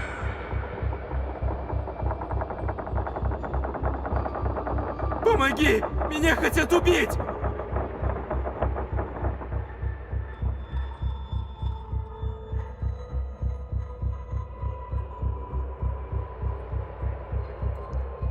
Мухобор работает явно. Угу. Наркомания жесткая. Моя просьба вышла жалкой, голос дрожал, а дыхание сбивалось в хрип. Лес молчал, все вокруг затихло, только редкие капли росы с ветвей срывались на землю. Это слезы таких же неудачников, что однажды пришли сюда, как и я, и не смогли уйти обратно. Голос снова затрещал. Ты не первый, кто ко мне приходит. Многие искали спасения среди моих деревьев. Они нашли его.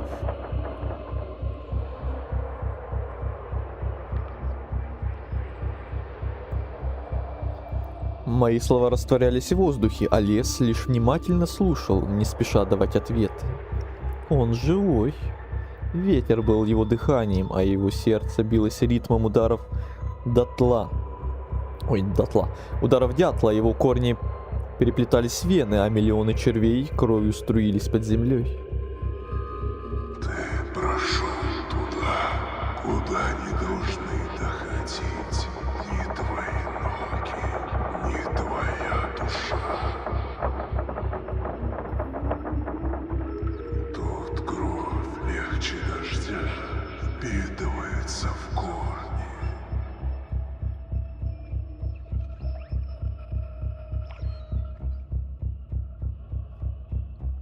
Лес ответил мне шелестом, похожим на смех. Волосы на затылке тут же встали дыбом.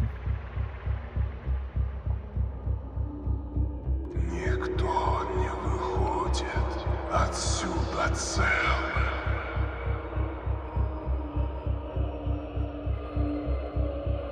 О чем ты? Чего ты хочешь?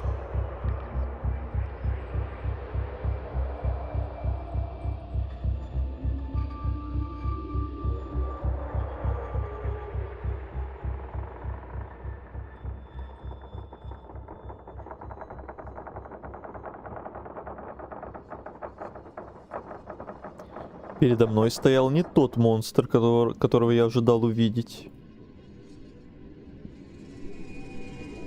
Он был похож на старика. С худым, перекрученным, как сухие корни, телом, а кожа его была покрыта трещинами, будто дерево, обожженное молнией. Его глаза горели алым огнем, как угли в потухшем костре. Одежда была ничем иным, как гнилым тряпьем, лишь потрепанный красный платок в горошек выделялся на его руке. Во лбу зияла черная впадина, напоминающая дупло сгнившего дерева, из которой сочилась густая черная жижа. Накапала на землю и воняло так, что дыхание сбивалось. Мой желудок начал приближаться к горлу. Воздух вокруг наполнялся запахом гнили, а мне оставалось трудно даже глотать.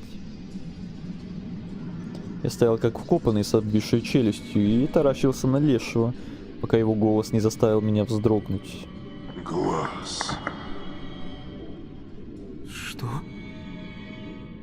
Твой глаз, червяк. Душа мерзкая, зато глаз зрячий. Раз меня отыскал. Когда до меня дошло, о чем именно он говорит, мои ноги подкосились, а в глазах потемнело. Тошнота подступила к горлу, и я едва сдерживал рвоту. Может, тебе нужно что-то другое?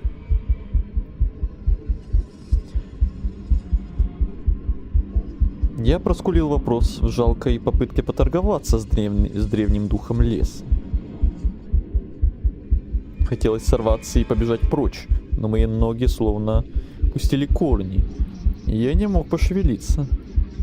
Глаз или жизнь, выбирай. 3 точки. Я выбираю 3 точки.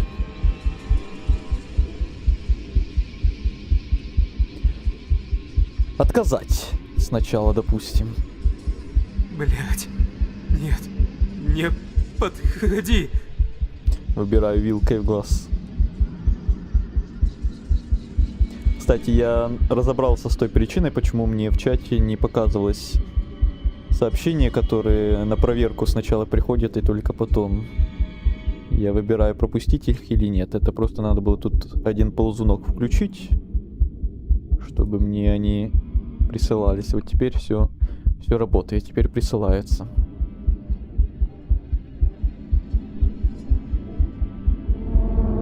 Трусливый заяц.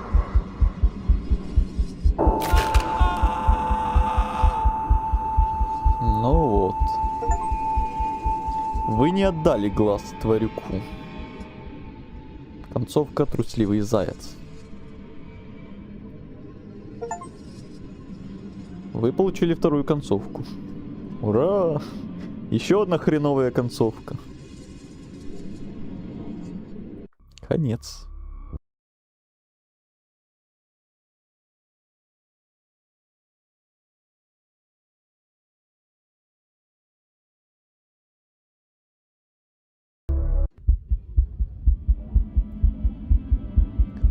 Ну, заплатить.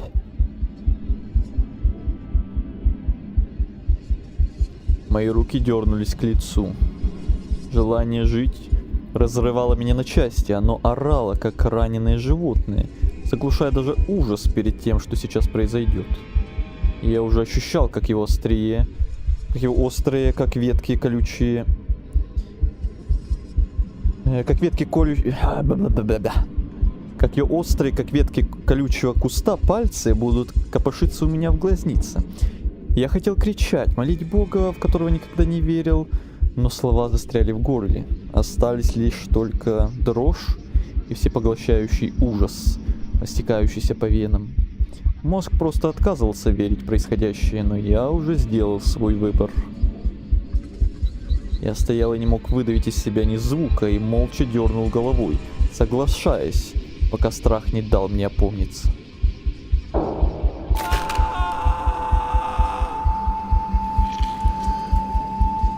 Боль была невыносимой, и мир вокруг взорвался красным светом.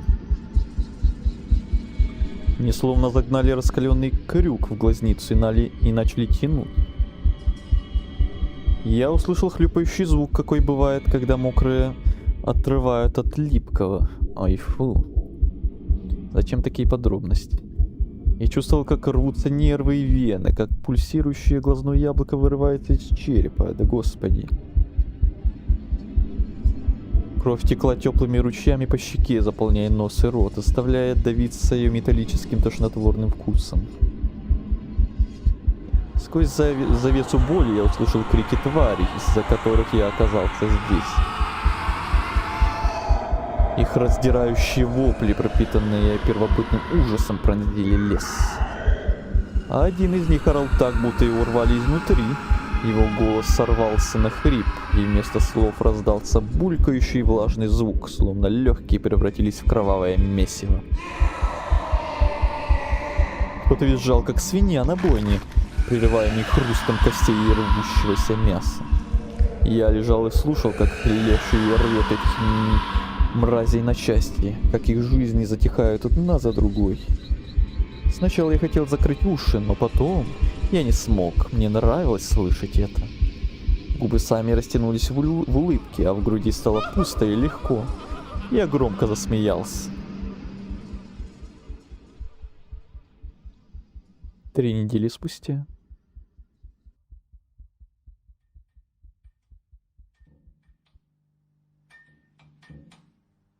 Войти.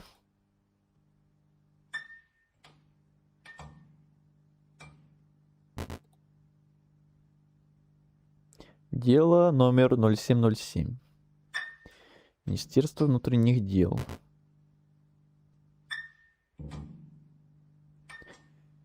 Ой, как много текста. Главное дело.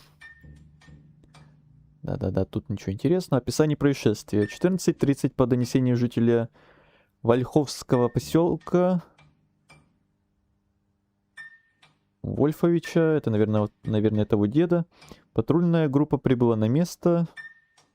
В лесной зоне были обнаружены тела 3 человек с естественной смерти. Фомина Павла Ивановича и кого-то там Александровича и Сидорова Михаила Павловича.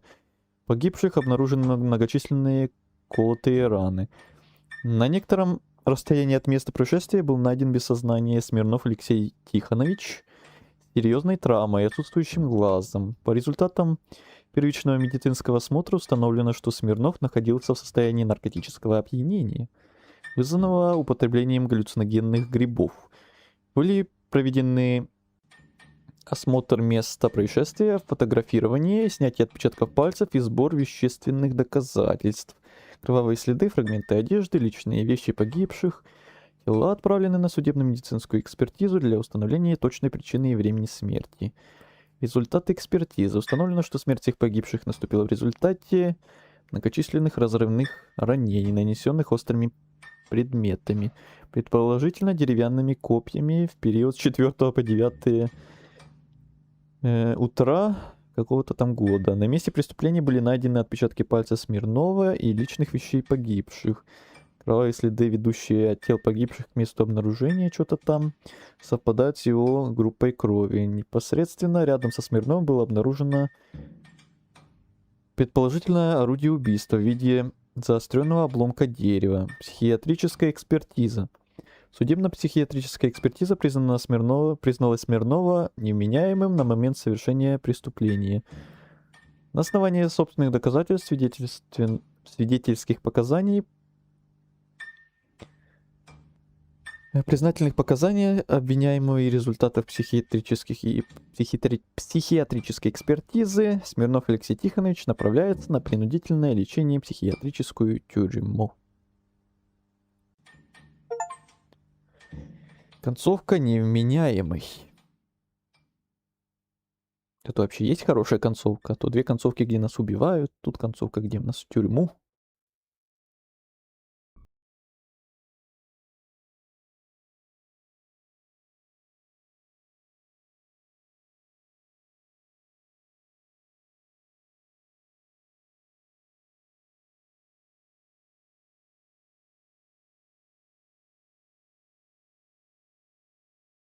Съели и не съели. Давайте теперь волку не будем открывать клетку. Просто уйдем. Я отойду минут на 5. Хорошо. Хорошая концовка, где мы остаемся с котом. И танцы танцуем. Нет, все-таки я еще не окончательно лишился рассудка, чтобы вот так вот просто умереть от клыков дикого зверя. Я отступил назад и, развернувшись к волку спиной, побрел дальше.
Так, я тоже вернулся.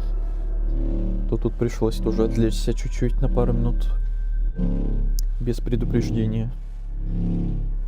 Так, да, волка было жаль, но я пришел сюда, чтобы помочь себе. Мне моя шкура дороже. Я уверенно отогнал от себя ненужные мысли и продолжал топтать землю в неизвестном направлении. Я устал, мои шаги становились неуклюжими, а мысли путались, как переплетенные ветви над головой, но я продолжал идти. Блять! Я набрел на поляну и не успел осмотреться, как вдруг среди деревьев возникла высокая скрюченная фигура. По-моему, это уже было. Я замер в очередном приступе ужаса. Да, это уже было.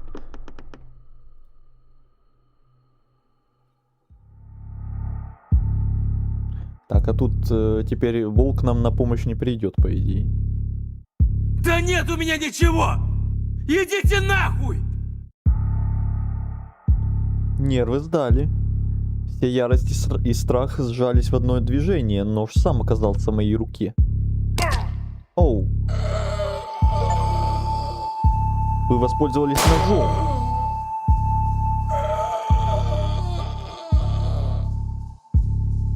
И опять меня пристрелили. Бляха! Фома, ты как?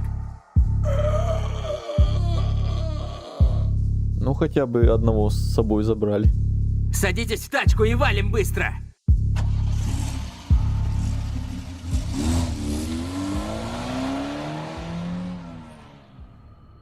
Ну и опять мы сейчас помираем.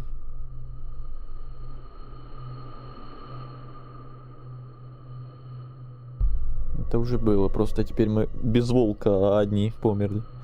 Но зато вот этого штырнули ножичком.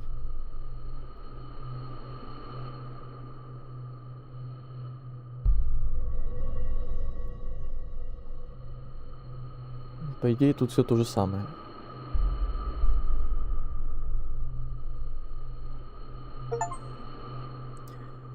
Да, вы умерли в лесу в одиночестве теперь. Это прям отдельная концовка. Конец, конец.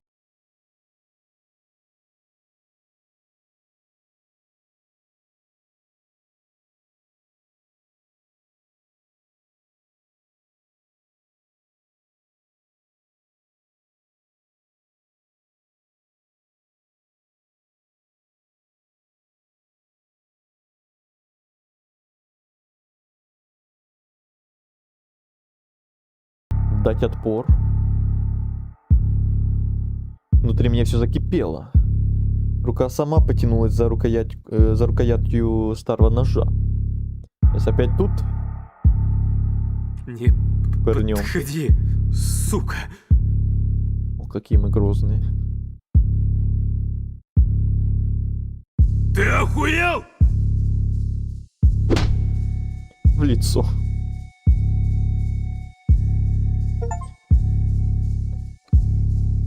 Нож не помог против бандитов. От резкого удара по носу я тут же упал на землю. Вася, нож подними у него, а то поранит кого-нибудь еще. Чтобы к утру товар был у меня. Съебешься, грохну. Понял, сука?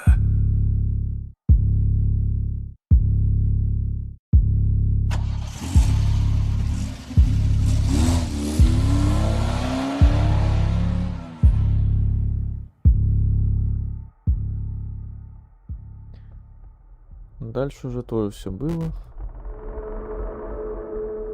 Мне только интересно, отсутствие ножа теперь еще как-то повлияет. Но тут мы уже не сможем клетку открыть, это да. Извини, друг. Ничем помочь не могу.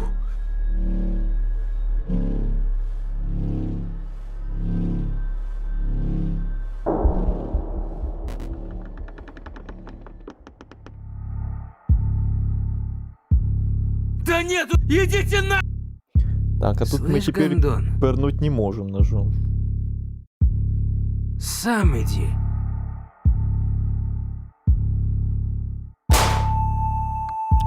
Ты Да ебанулся? да сколько Ты можно? нахуя его завалил? Тебе же сказали, что нам надо его зашугать и на бабки поставить. А теперь у нас труп, блядь. Хули нам теперь с ним делать? Да забей ты. Здесь его оставь. Ладно, садитесь в тачку. Ой. Пока ничего толком нового.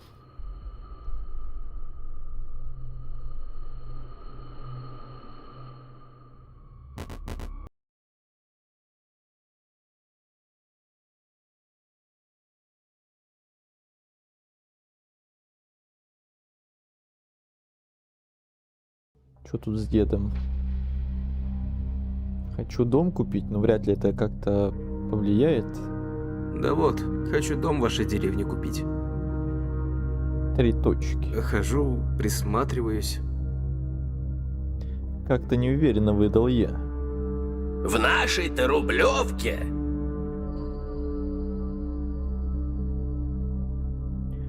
Тут же отшутился Степан. Видно, повелся. Я усмехнулся в ответ на его шутку и продолжил разговор. Всегда интересовало, как люди живут в таких местах. Просто и как-то по-настоящему, что ли. Степан нахмурился, словно вспомнил что-то плохое. А ты про деревню-то нашу хоть что-нибудь знаешь? Ну, кроме названия. Я задумался на несколько секунд и пожав плечами, ответил. Да не особо. Места тут красивые у вас просто. Ну, молодежь, как обычно, ничем не интересуется. Хоть бы в интернетах почитал там чего, прежде чем жилье тут покупать.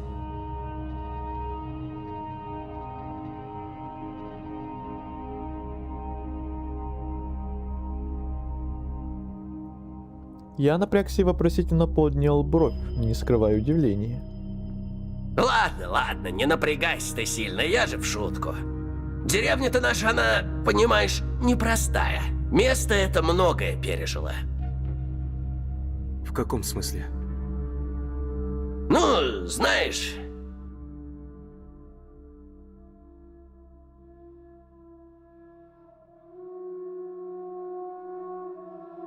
Жизнь тут всегда вроде бы хорошая была. Земля щедрая, Так, это речка что? рядом, лес богатый. Это что, другая история сейчас будет, что ли?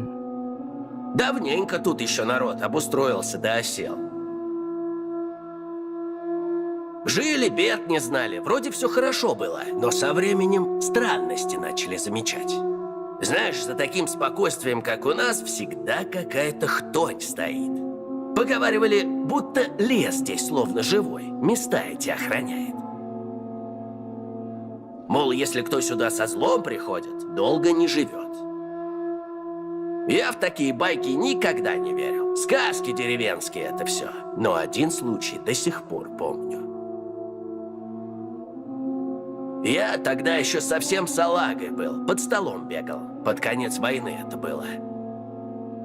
Твари всякие начали на деревню налетать, грабить, девок таскать, дома жечь. Настоящие звери, хуже волков. Эх, Сталина на этих чертей не хватало. Дядька мой тогда еще пацаном был, постарше меня только немного, Иваном звали. Видел он, как эти твари дом соседский спалили, а хозяйку дубиной насмерть забили. Тем же вечером дядька матери моей сказал: «Я в лес пойду, надо что-то делать».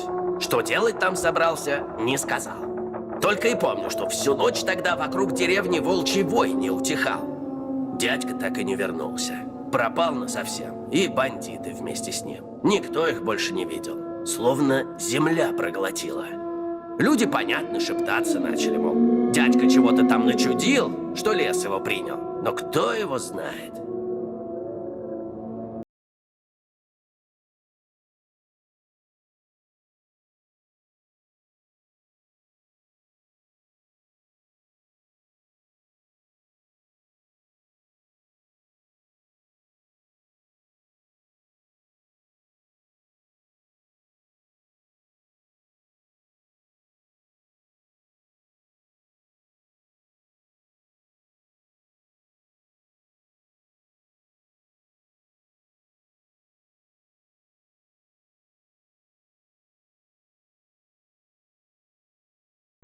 по-вашему?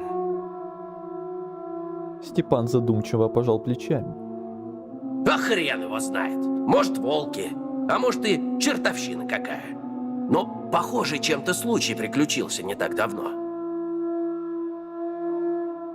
Пару лет тому назад сюда семейство из Москвы перекатилось. Так, а вот это он уже вроде рассказывал. Искали, говорят, тишины, спокойно. Да, это уже все было.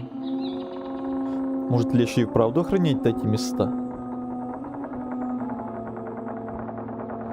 А может, их леш? Но ты знаешь, Алексей, дважды подумай еще, прежде чем тут дом покупать. И поспокойнее места будут в стране нашей. Да уж. Задумчиво, еле заметно покачав головой, пробубнил я. Пробурчал. 3 точки.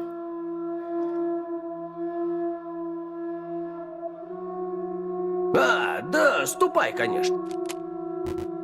Так, это уже все было. Ну, заходи. Чего стоишь-то?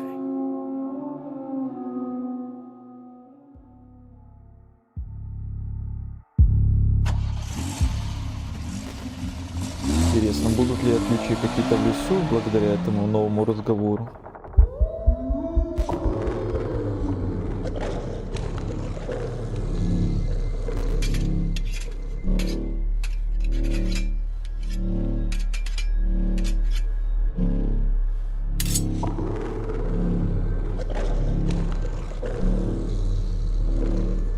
Опа. Тем же вечером дядька матери моей сказал: я в лес пойду, надо что-то делать. Вот этого не было. Всю ночь тогда вокруг деревни волчий вой не утихал. Люди, понятно, шептаться начали, мол, дядька чего-то там начудил, что лес его принял. Так лес тебя принял, значит? Неожиданно для самой себя обратился я к волку. Иван, сейчас все будет. Не кипишуй, хорошо? Я от Степы. Сейчас тебя выручу. Только не сожри меня, лады?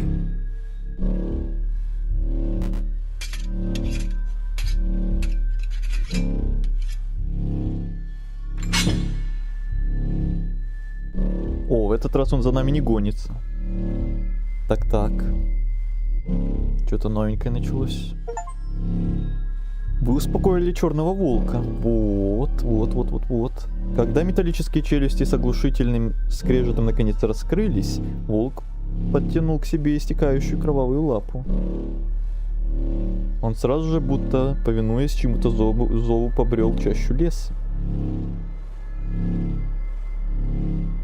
На мгновение волк обернулся и замер, уставившись на меня. Я замер в ответ.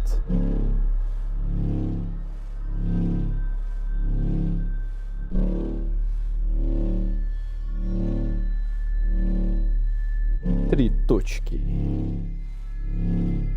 После того, как волк скрылся между деревьев, я выждал несколько минут и двинулся в ту же сторону. Адреналин немного отступил, мои ноги начали подкашиваться, словно напоминая, насколько сильно я рисковал. Что это было, спрашивал я себя, не находя ответа. Я пытался понять себя и свой поступок. Ведь рисковать жизнью ради волка, который мог бы загрызть меня, было бы безумием. Но если на секунду допустить, что он является фамильяром лешего, риск становился оправданным.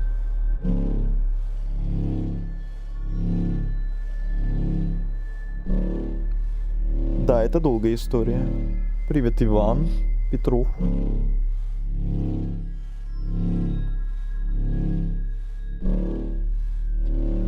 Страх еще держал меня, но где-то глубоко внутри теплилась гордость за совершенный проступок.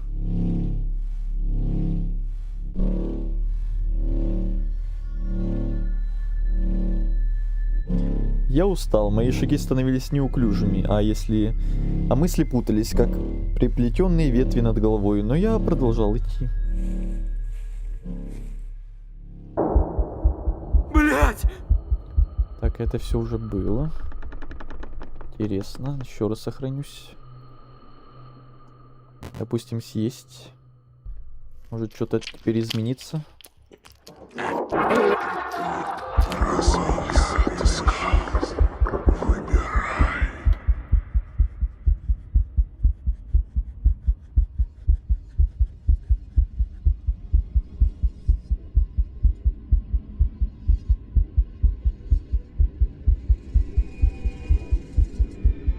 Так, стоп, стоп, стоп.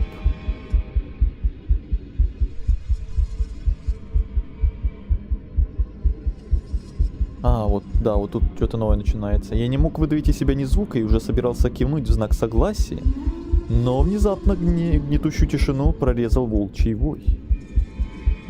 Леший резко обернулся в его сторону. Волк, огромный и черный зверь, которого я вытащил из капкана, вышел из чащи. Его глаза блеснули в полумраке, он медленно приблизился и встал между мной и Лешим.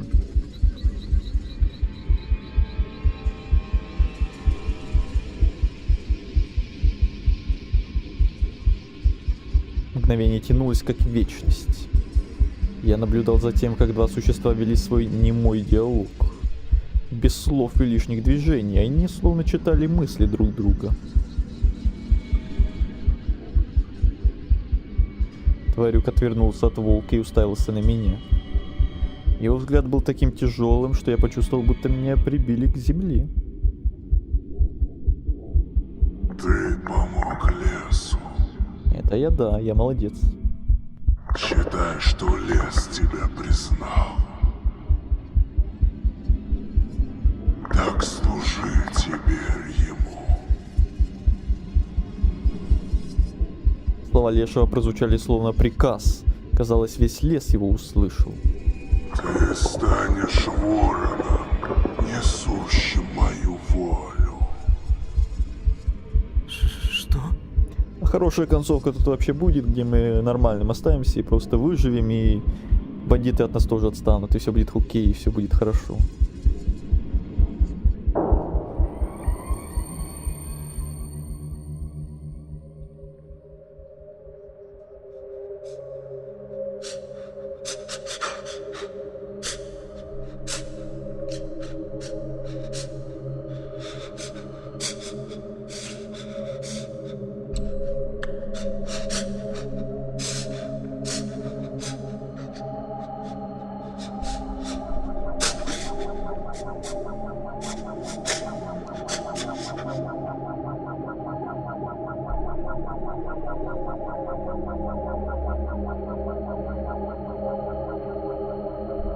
Опять галюны? Боль была невыносимой.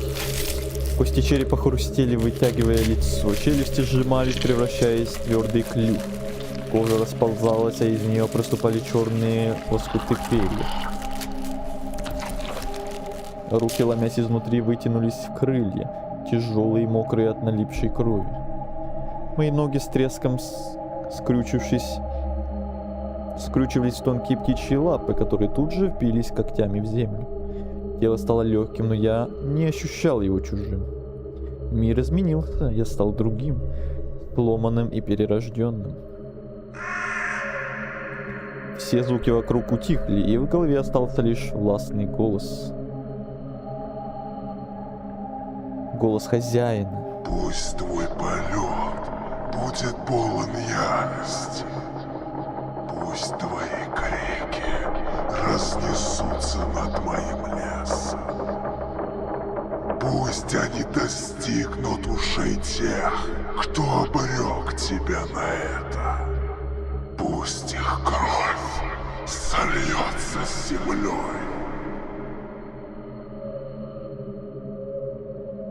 Ночь была темной и зловеще тихой. Мои крылья отсвечивали в лунном свете, пока я кружил над бандой Фомина, засевшей у деревни. Внизу, в тени деревьев, в их сторону крался волк, все еще хромающий после встречи с капканом. Этой ночью каждая тварь заплатит за свои грехи.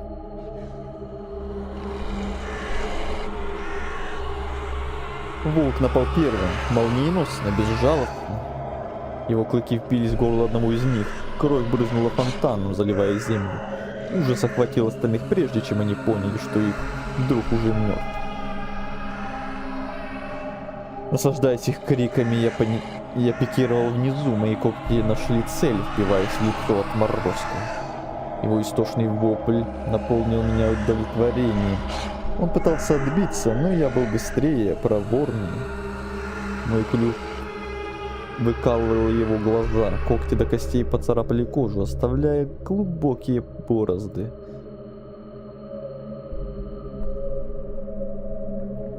Их тела упали на землю, щедро напитывая ее кровью. Тяжело дыша, я уселся на ветку старого дуба. Волк тихо подошел ко мне. Эти твари мертвы, их грехи будут упокоены вместе с ними. Пусть лес запомнит эту ночь, пусть тьма запомнит, что я всегда буду здесь. Пусть каждый, кто осмелится нарушить покой этого места, узнает, что здесь правит Тварюк и его верные слуги. Достижение «Верный слуга».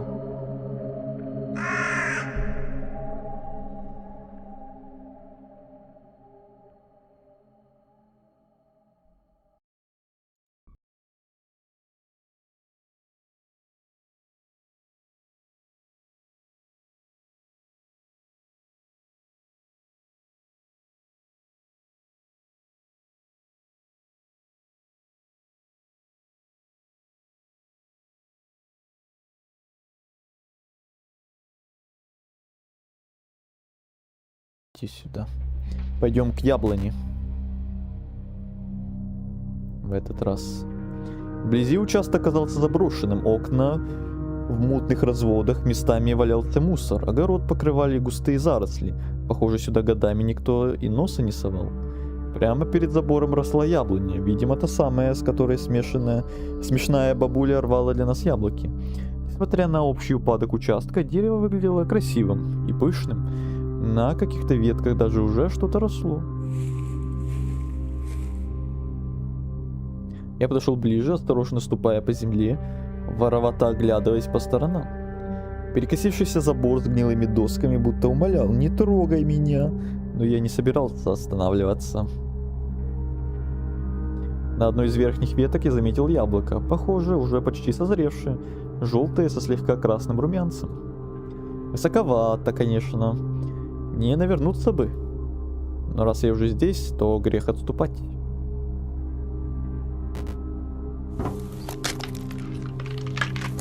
Я поставил ногу на край забора и оперся на доску, которая сразу издала мерзкий хруст, но пока еще держалась. Протянул руку к дереву, пальцы почти дотянулись до заветного яблока. Забор подо мной заскрипел, одна доска уже начала шататься. Еще немного. Вот-вот. Жми, жми, жми, жми, жму, жму, жму, жму, жму, жму. Поймал? Ну, естественно.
Чуть было не сказал я вслух.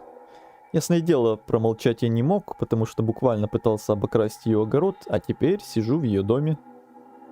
Что и сказать, что я скрываюсь тут от криминальных личностей, было бы тупо, а еще ментам сдаст. Можно, конечно, просто сказать, что... Да, это уже мы тоже слышали. С тем дедом. Тут что-то похожее сейчас истории будут рассказывать, наверное. Приехал в дом ба...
Эка тебя по яблокам-то ударила. Ритка б тебе за это уж точно щей наварила.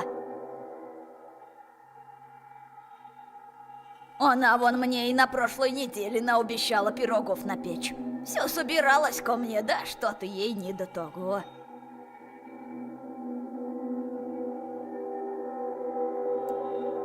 На прошлой неделе я застыл, чувствуя, как меня обдало тревожным холодом. Пироги? Какие пироги? Моя бабка уже давно померла. Я сглотнул, пытаясь объяснить себе, что старуха, видимо, просто запуталась. Но звучала она настолько убедительно, словно ни капли не сомневалась в собственных словах. Для нее Рита совершенно точно была жива. Может, это старческое забытие? Или что-то серьезнее? Тогда хотела чайку со мной попить, да байки рассказать. Все, как она умеет. Вот ведь видала ее недавно у магазина, Риту-то твою. Стояла, махала мне рукой, да я к ней не пошла. Странная какая-то была, не такая, как раньше.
Подалась в мою сторону, отчего я резко вздрогнул и отпрянул назад. Не заметив моего напряжения, она продолжила. У меня же книжка эта ее до сих пор лежит. Все обещала вернуть, да никак руки не доходили. Ты уж тогда верни, а? Риточке передай. Пока я с трудом соображал, что ответить, она уже встала и начала копаться в старом книжном шкафу. Баба Нюра достала небольшую потертую книжку. Подошла и протянула мне ее дрожащими костлявыми руками. На, Алёшенька, передай. Сказки о...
Я прикрыл глаза, и меня полностью захватило воспоминание.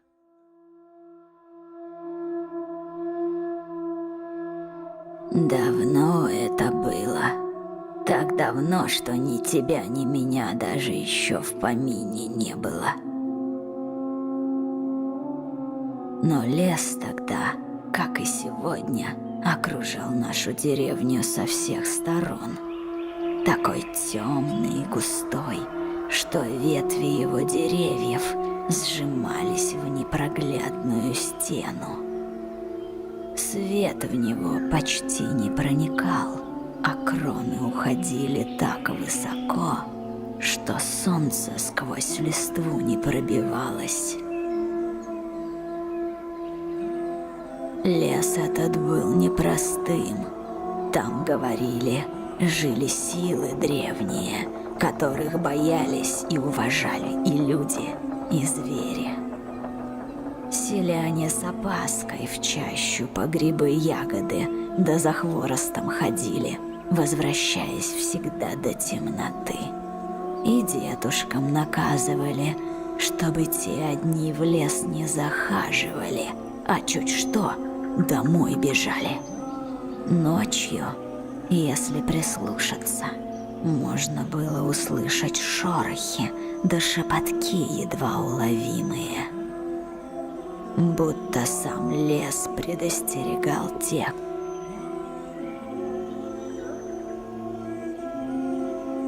Так, пардон, можно еще раз? Нет, ладно. И в самом сердце того леса жил леший. Истории гласят, что хозяин нашего леса всегда был суровый, строгий и властный. Знал он каждую тропинку, каждую травинку, каждое существо, что пряталось в густых зарослях. За всем лесом разом он глазами птиц приглядывал. Непрошенных гостей не жаловал, а те, кто осмелился нарушить его покой, редко возвращались назад. Но был у лешего любимый кто-то. Да-да, не был он всегда одиноким. Была у него внучка, Лисавка. Ох, и лисичка же она была хитрая и быстрая. Люди молвили, что растопила малютка сердце лишачье, а то ли лес при ней стал светлей да приветливей. В обличье лисы могла бегать по лесу, но когда хотела, превращалась в маленькую девочку, сбросив шкурку лисью. Выросла она у лешего под крылом, веселая да удалая. Любила она лес, знала, как и дедушка, все его тайные тропы. Могла разговаривать с птицами и играть с зайцами. Но знаешь, внучок, тянула Лисавку в деревню. Хоть в лесу с пеленок она росла, начало-то у нее, как ни глянь, людское было. Вот как только чуть подросла, стала лешего упрашивать, чтобы отпустил ее в деревушку поиграть с ребятишками. Леший хоть и был строг, но все-таки дал добро. Разве устоишь перед любимой внучкой? Долго не хотел, но так уж сильно он ее любил, что в конце концов разрешил, только велел строго-настрого: возвращайся до захода солнца. Видишь ли, Лисавка хоть и становилась девочкой, но как только солнце зайдет, вновь в лисицу превращалась. Вот и бегала она в деревню из лесу, представлялась, мол, соседкой из другого села. Мальчишки и девчонки принимали ее с радостью. Бегала она, играла с ними, а из лесу грибы да ягоды приносила, всех угощала. Обворожила Лисавочка всех. Ох, как всегда она была шустрая да веселая. Мальчишки так и головы потеряли, все в нее перевлюблялись. Даже подарили ей платочек в горошек. Не было для нее подарка дороже. Как берегла она его, хранила, словно самое ценное свое сокровище. Но вот однажды, когда день был особенно веселым, Лисавка возвращалась домой, и вдруг, как обухом по голове. Остановилась она у самого леса, хотела платочек поправить, а его нет. Руки дрожат, ищет на себе, но все равно не найдет. Испугалась девочка, слезы ручьем полились. Беда-то какая! Не подумав, побежала она обратно в деревню, а солнце уже к закату клонится. Вот-вот спрячется за горизонтом. Мальчишки-то помогли платочек искать, да только уж поздно. Нашли его, а солнце почти село. Тени длинные к земле лапы свои потянули, беду навлекая. Лисавка рванула к лесу, домой к лешему, но мальчишки схватили ее за руку. «Не ходи, не ходи, лисавочка! В лесу по ночам нечисть бродит, утянет тебя, пропадешь!» Не успела она до заката в лес вернуться.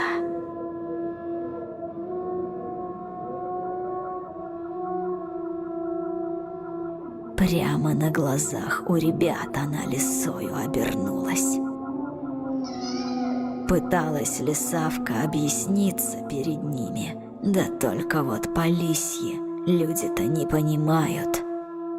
Дети в тот момент очень испугались, мол, нечисть лесная за нос их водит, а у страха, Лешенька, глаза велики. Один первым камень поднял, а за ним и остальные. Бьют, не понимают, что творят, а глаза у всех, как у зайцев запуганных.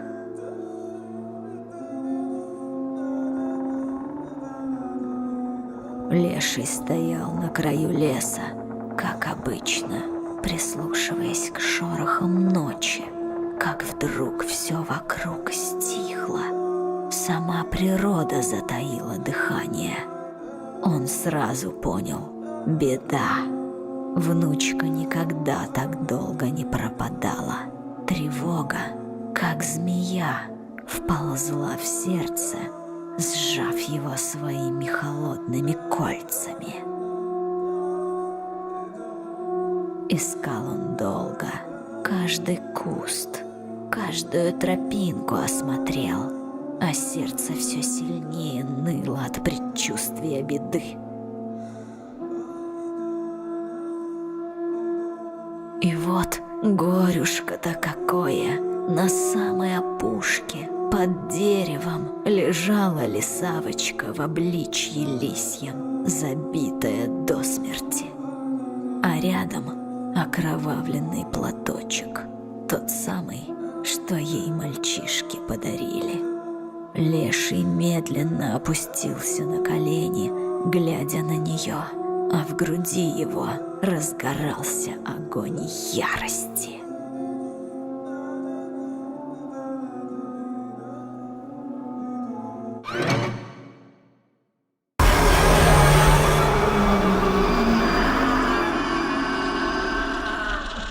Очерствело сердце его вмиг, а тело проросло ветвями и корнями красными. От ярости и горя Леший перебил всех, кто под руку попался.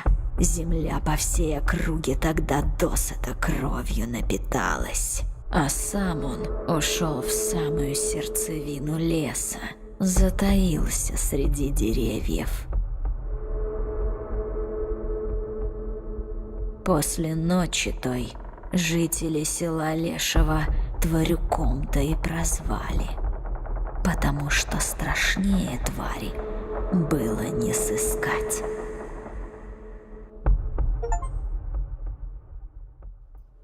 Вы прочитали сказку про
узнала. Глядя на пакет яблок в руке, я вспомнил свое падение с трухлявого забора, и вдруг возник вопрос. А как бабка вообще дотащила меня до кровати? Да уж. Приближаясь к своему новому дому, я уже предвкушал, как с довольным лицом паду. Так, это мы уже тоже все слышали и видели. Это опять все пошло по-старому.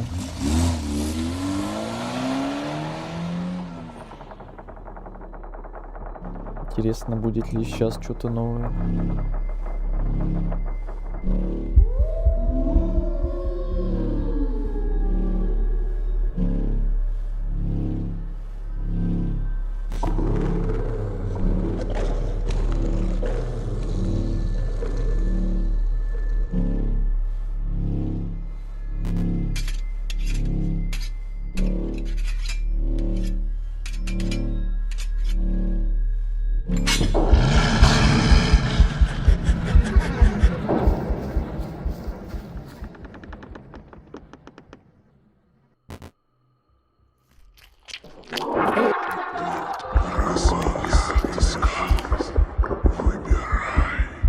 Пока все то же самое.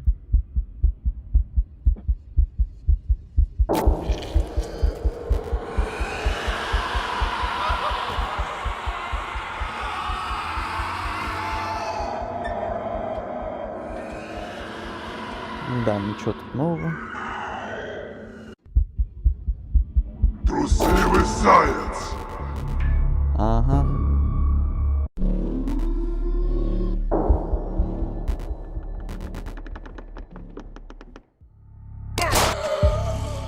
Тоже ничего.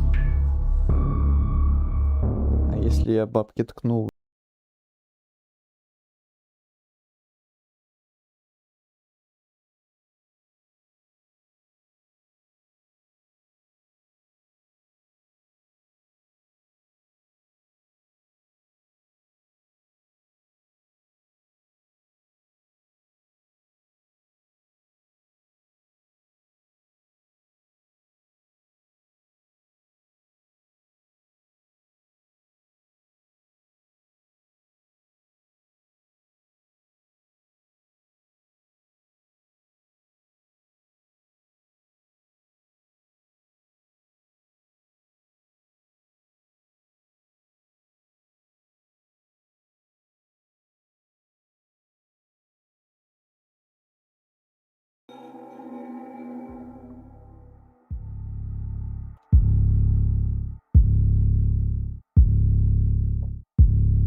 Так, ну и что, и все?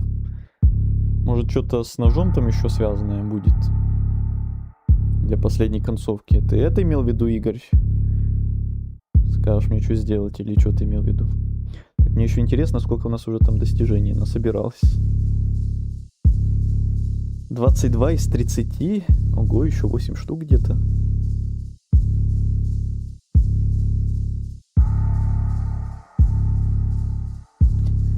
Вы починили радио менее чем за 60 секунд? А, да. Вы достаточно долго смотрели на танец Васьки? А, да. Вы починили радио менее чем за 25 секунд? Вы смотрели на танец Васьки 1 час? Радио за 15 секунд? Вы что, с ума сошли? Что за достижения такие ненормальные?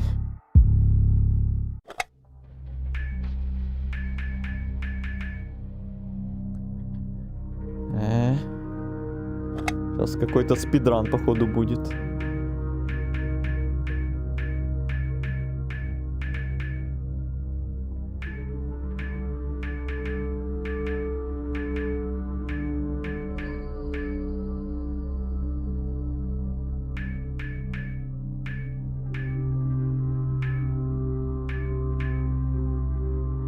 А еще вспомнить, что тут куда было, блин, конечно. Так, наверное, было. Так, я лучше сейчас быстро сфоткаю результат, чтобы сделать это все максимально быстро, а не на ходу каждый раз вспоминать, что куда. Считерим немножко.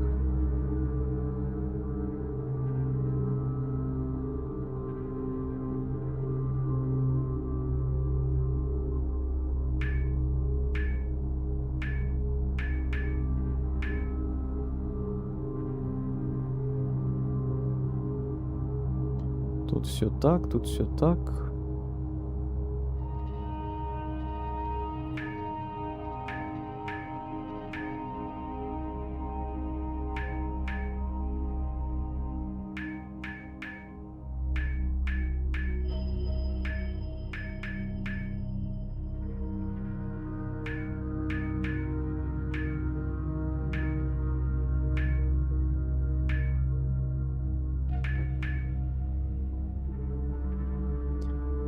Что-то в прошлый раз быстрее все получилось как-то.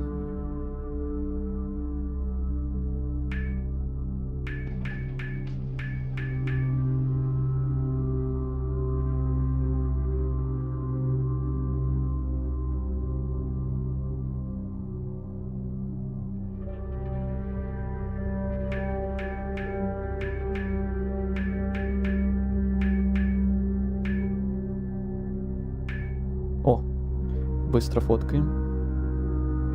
Все. Сейчас будет спидран за 15 секунд. Эх.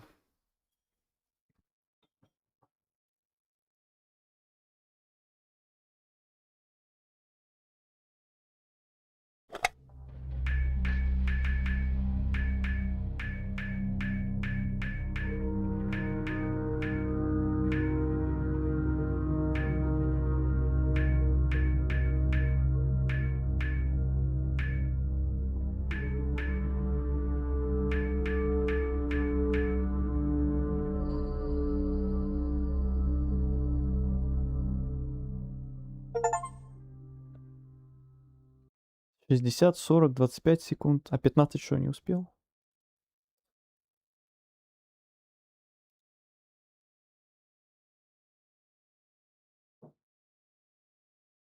Да, за 15 секунд не успел. Ай-яй-яй. Ай-яй-яй, ай-яй-яй-яй.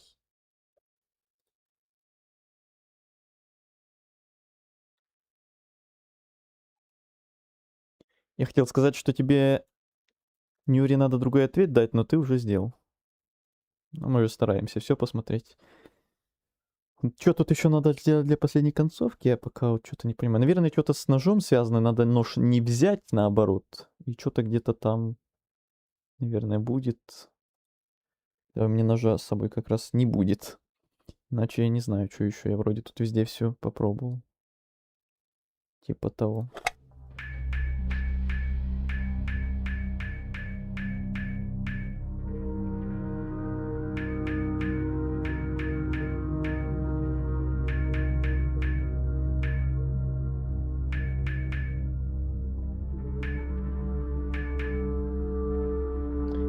Ну что опять не так?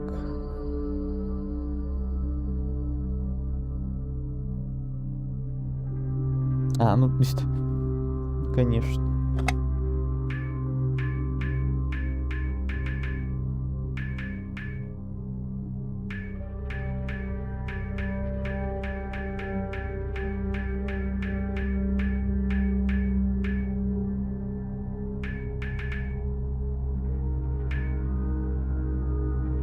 По-моему, опять не успел. Тут еще вот эти 5 секунд тикают, блин. Что, мне за 10 секунд надо успеть? Это надо прям наизусть запомнить эту загадку.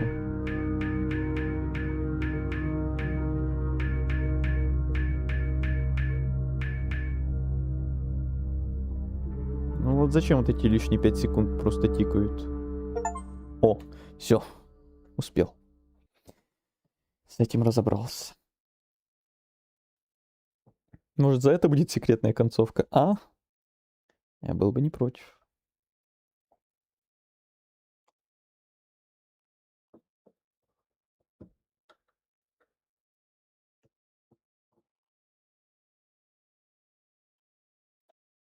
М-м-м.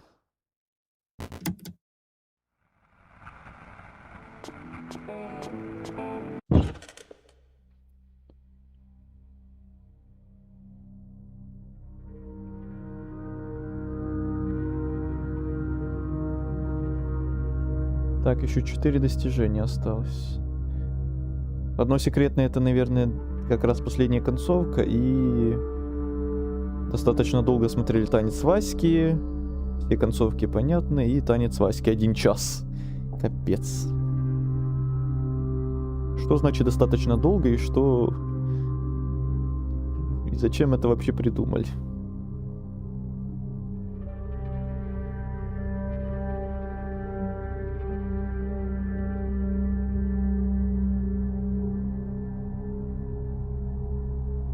Теперь будем час на Ваську смотреть? Не.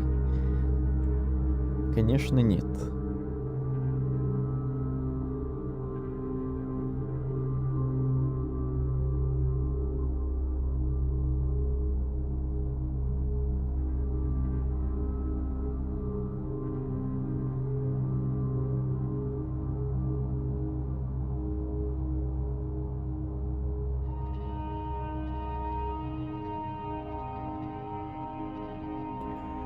Сейчас будем искать, где последнюю концовку надыбать.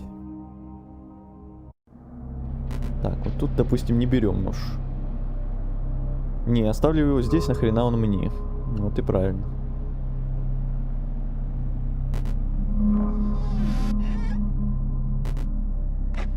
Может, он что-то как-то повлияет. Или вот тут, что я буду направо, налево ходить.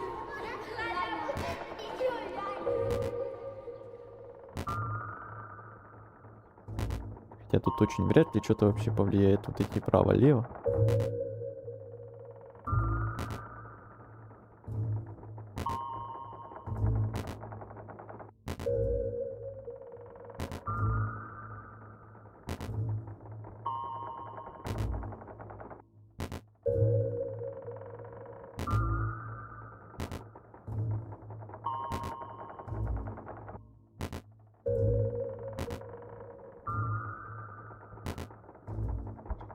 Чё так долго? Я в прошлый раз быстрее куда-то дошел. Реально надо все время вперед идти, что ли?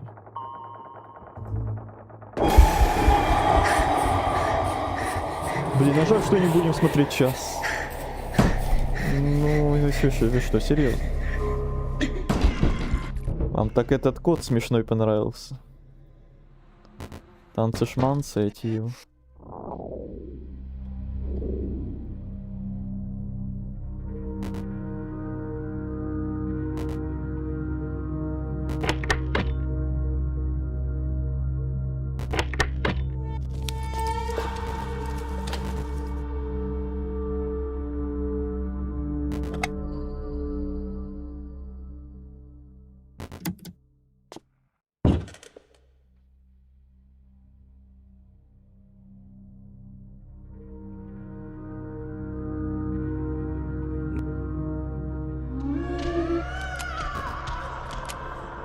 Ну заходи. Чего стоишь-то? Чтобы утром товар был... Попробуешь съебаться? Но... Это все. Все понял?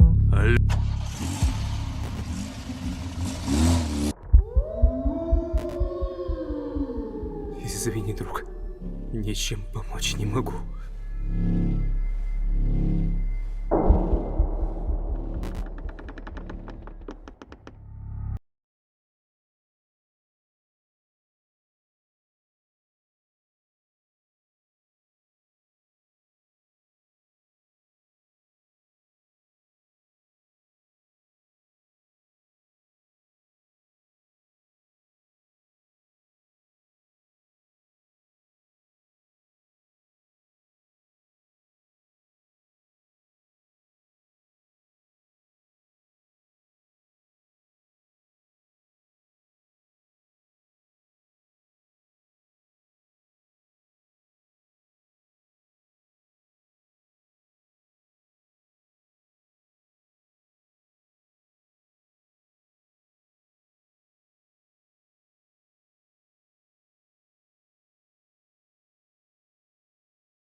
Сюда выбираем яблоню.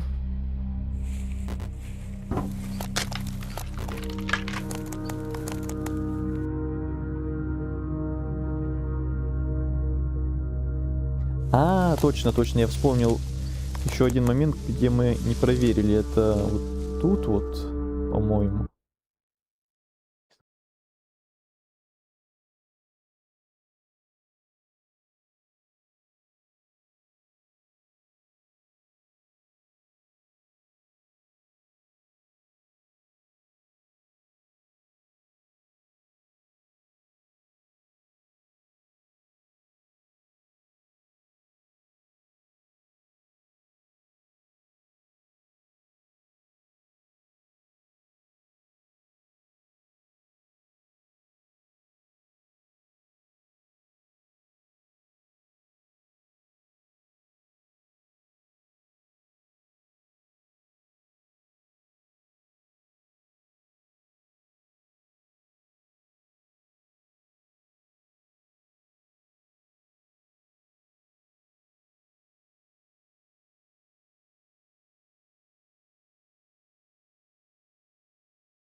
Да, вот это что-то новенькое, где мы ни туда толком успешно не сходили, ни яблок не получили в подарок, ни сушек, вообще ничего. И голодные вернулись домой. Приближаясь к своему новому дому, я уже предвкушал, как с недовольным лицом упаду на скрипучую доисторическую кровать. И тут началось опять то, что уже видели.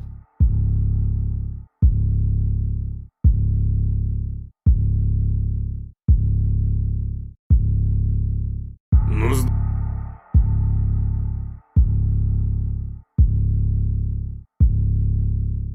Да нет у меня ничего! Идите нахуй!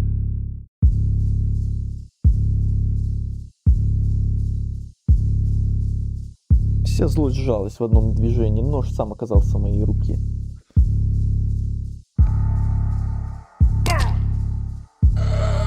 Не, ну это было. Было, но не здесь. Было в лесу. Может, это другая концовка? Бляха! Садитесь в тачку! А, да, походу это другая концовка. Опять нас убили. А что ж, тут все концовки такие печальные.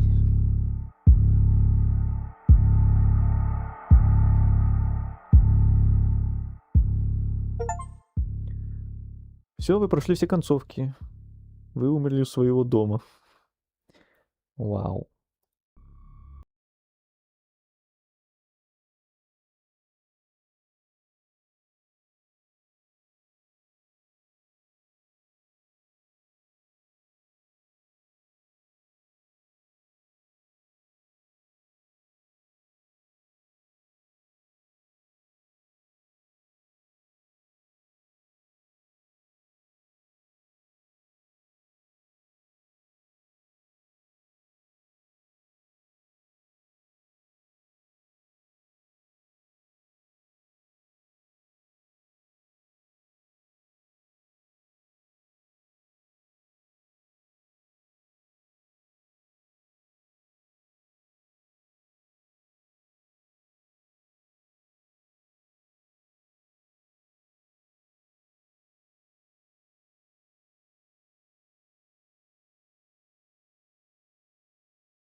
Ну-ка, сейчас быстро. Ну, где-то у деда, а где?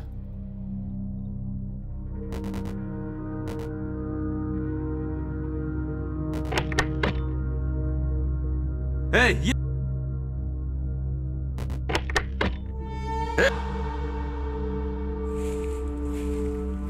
Так, мотать не буду, то еще Молодой промотаю человек. этот момент. Ага. Ты к работе. Да, А я тебя не видел. А как? я... Алло.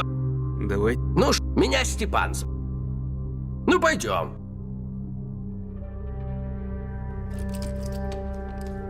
Сейчас, Алекс. Свет включи. Из города приехал? О, профессия-то у тебя. Да. О, знаешь, у меня, может, денег за ремонт?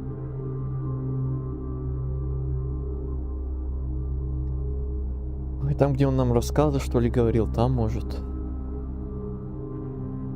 Ну, давайте Или посмотрим. после Да, того, как вон я там. радио починил.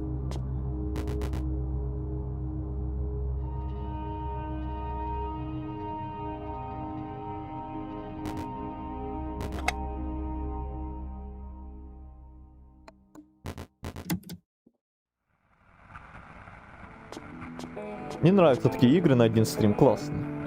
Да, О, давно гляди! такого не было. Заработала! Давно у меня такого не было на канале. Что прям всю игру за один стримец пройти. Ну, руки-то... Знаешь, однажды мы Ну, Так, я за стол про кота Ваську говорит. включаю Ну-ка, Слышу, я так смеял. Спасибо тебе, Алексей. Да. Ну, расскажешь, как там.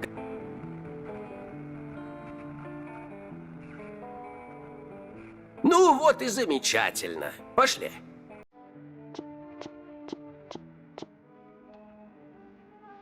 О! Вот вам танцы.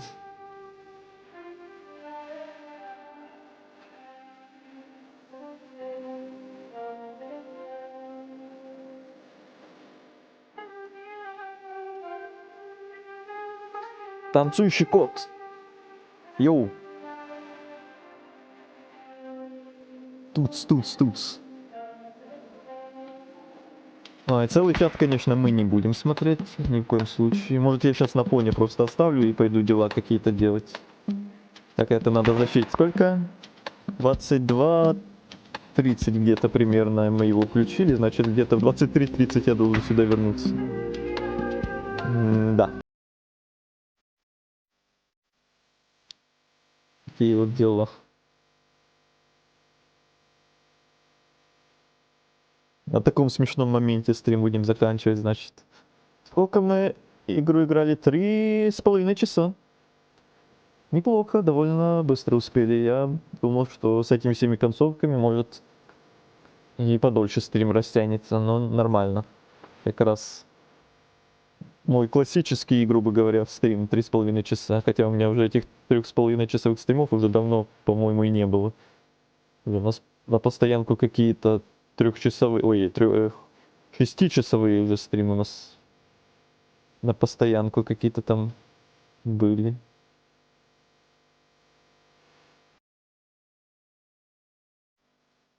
Странно, что музыка не ползунок музыки влияет на это звуков.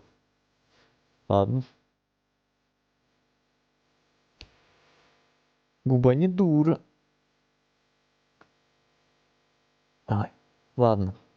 Игра прикольная, код смешной, концовки печальные все. Я надеялся, что там хотя бы одна какая-то будет более-менее каким-то хэппи-эндом, но нет. Они все печальные. В какой-то степени.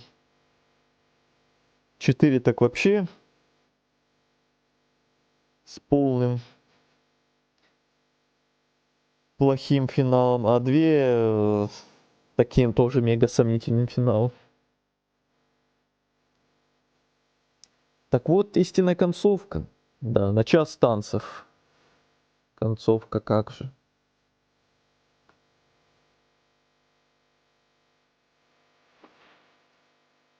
Так, секунду, еще тут хотел кое-что проверить.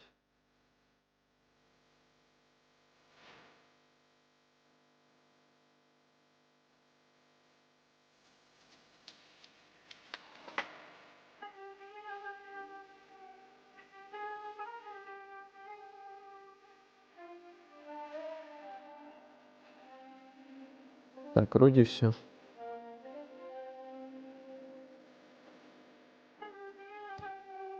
Ну, значит, можно прощаться уже и закругляться, раз уже все. Игра пройдена, все сделано, достижения все собрали, сколько смогли. Больше заниматься тут нечем. Ну, кота, к сожалению, придется вам перекрыть. К сожалению. Но он у меня тут, если что, будет включен дальше на фоне. Вы не переживайте. Все, спасибо всем, кто был, кто смотрел, кто слушал, кто, может, молча на фоне слушал или смотрел, а в чате не активничал.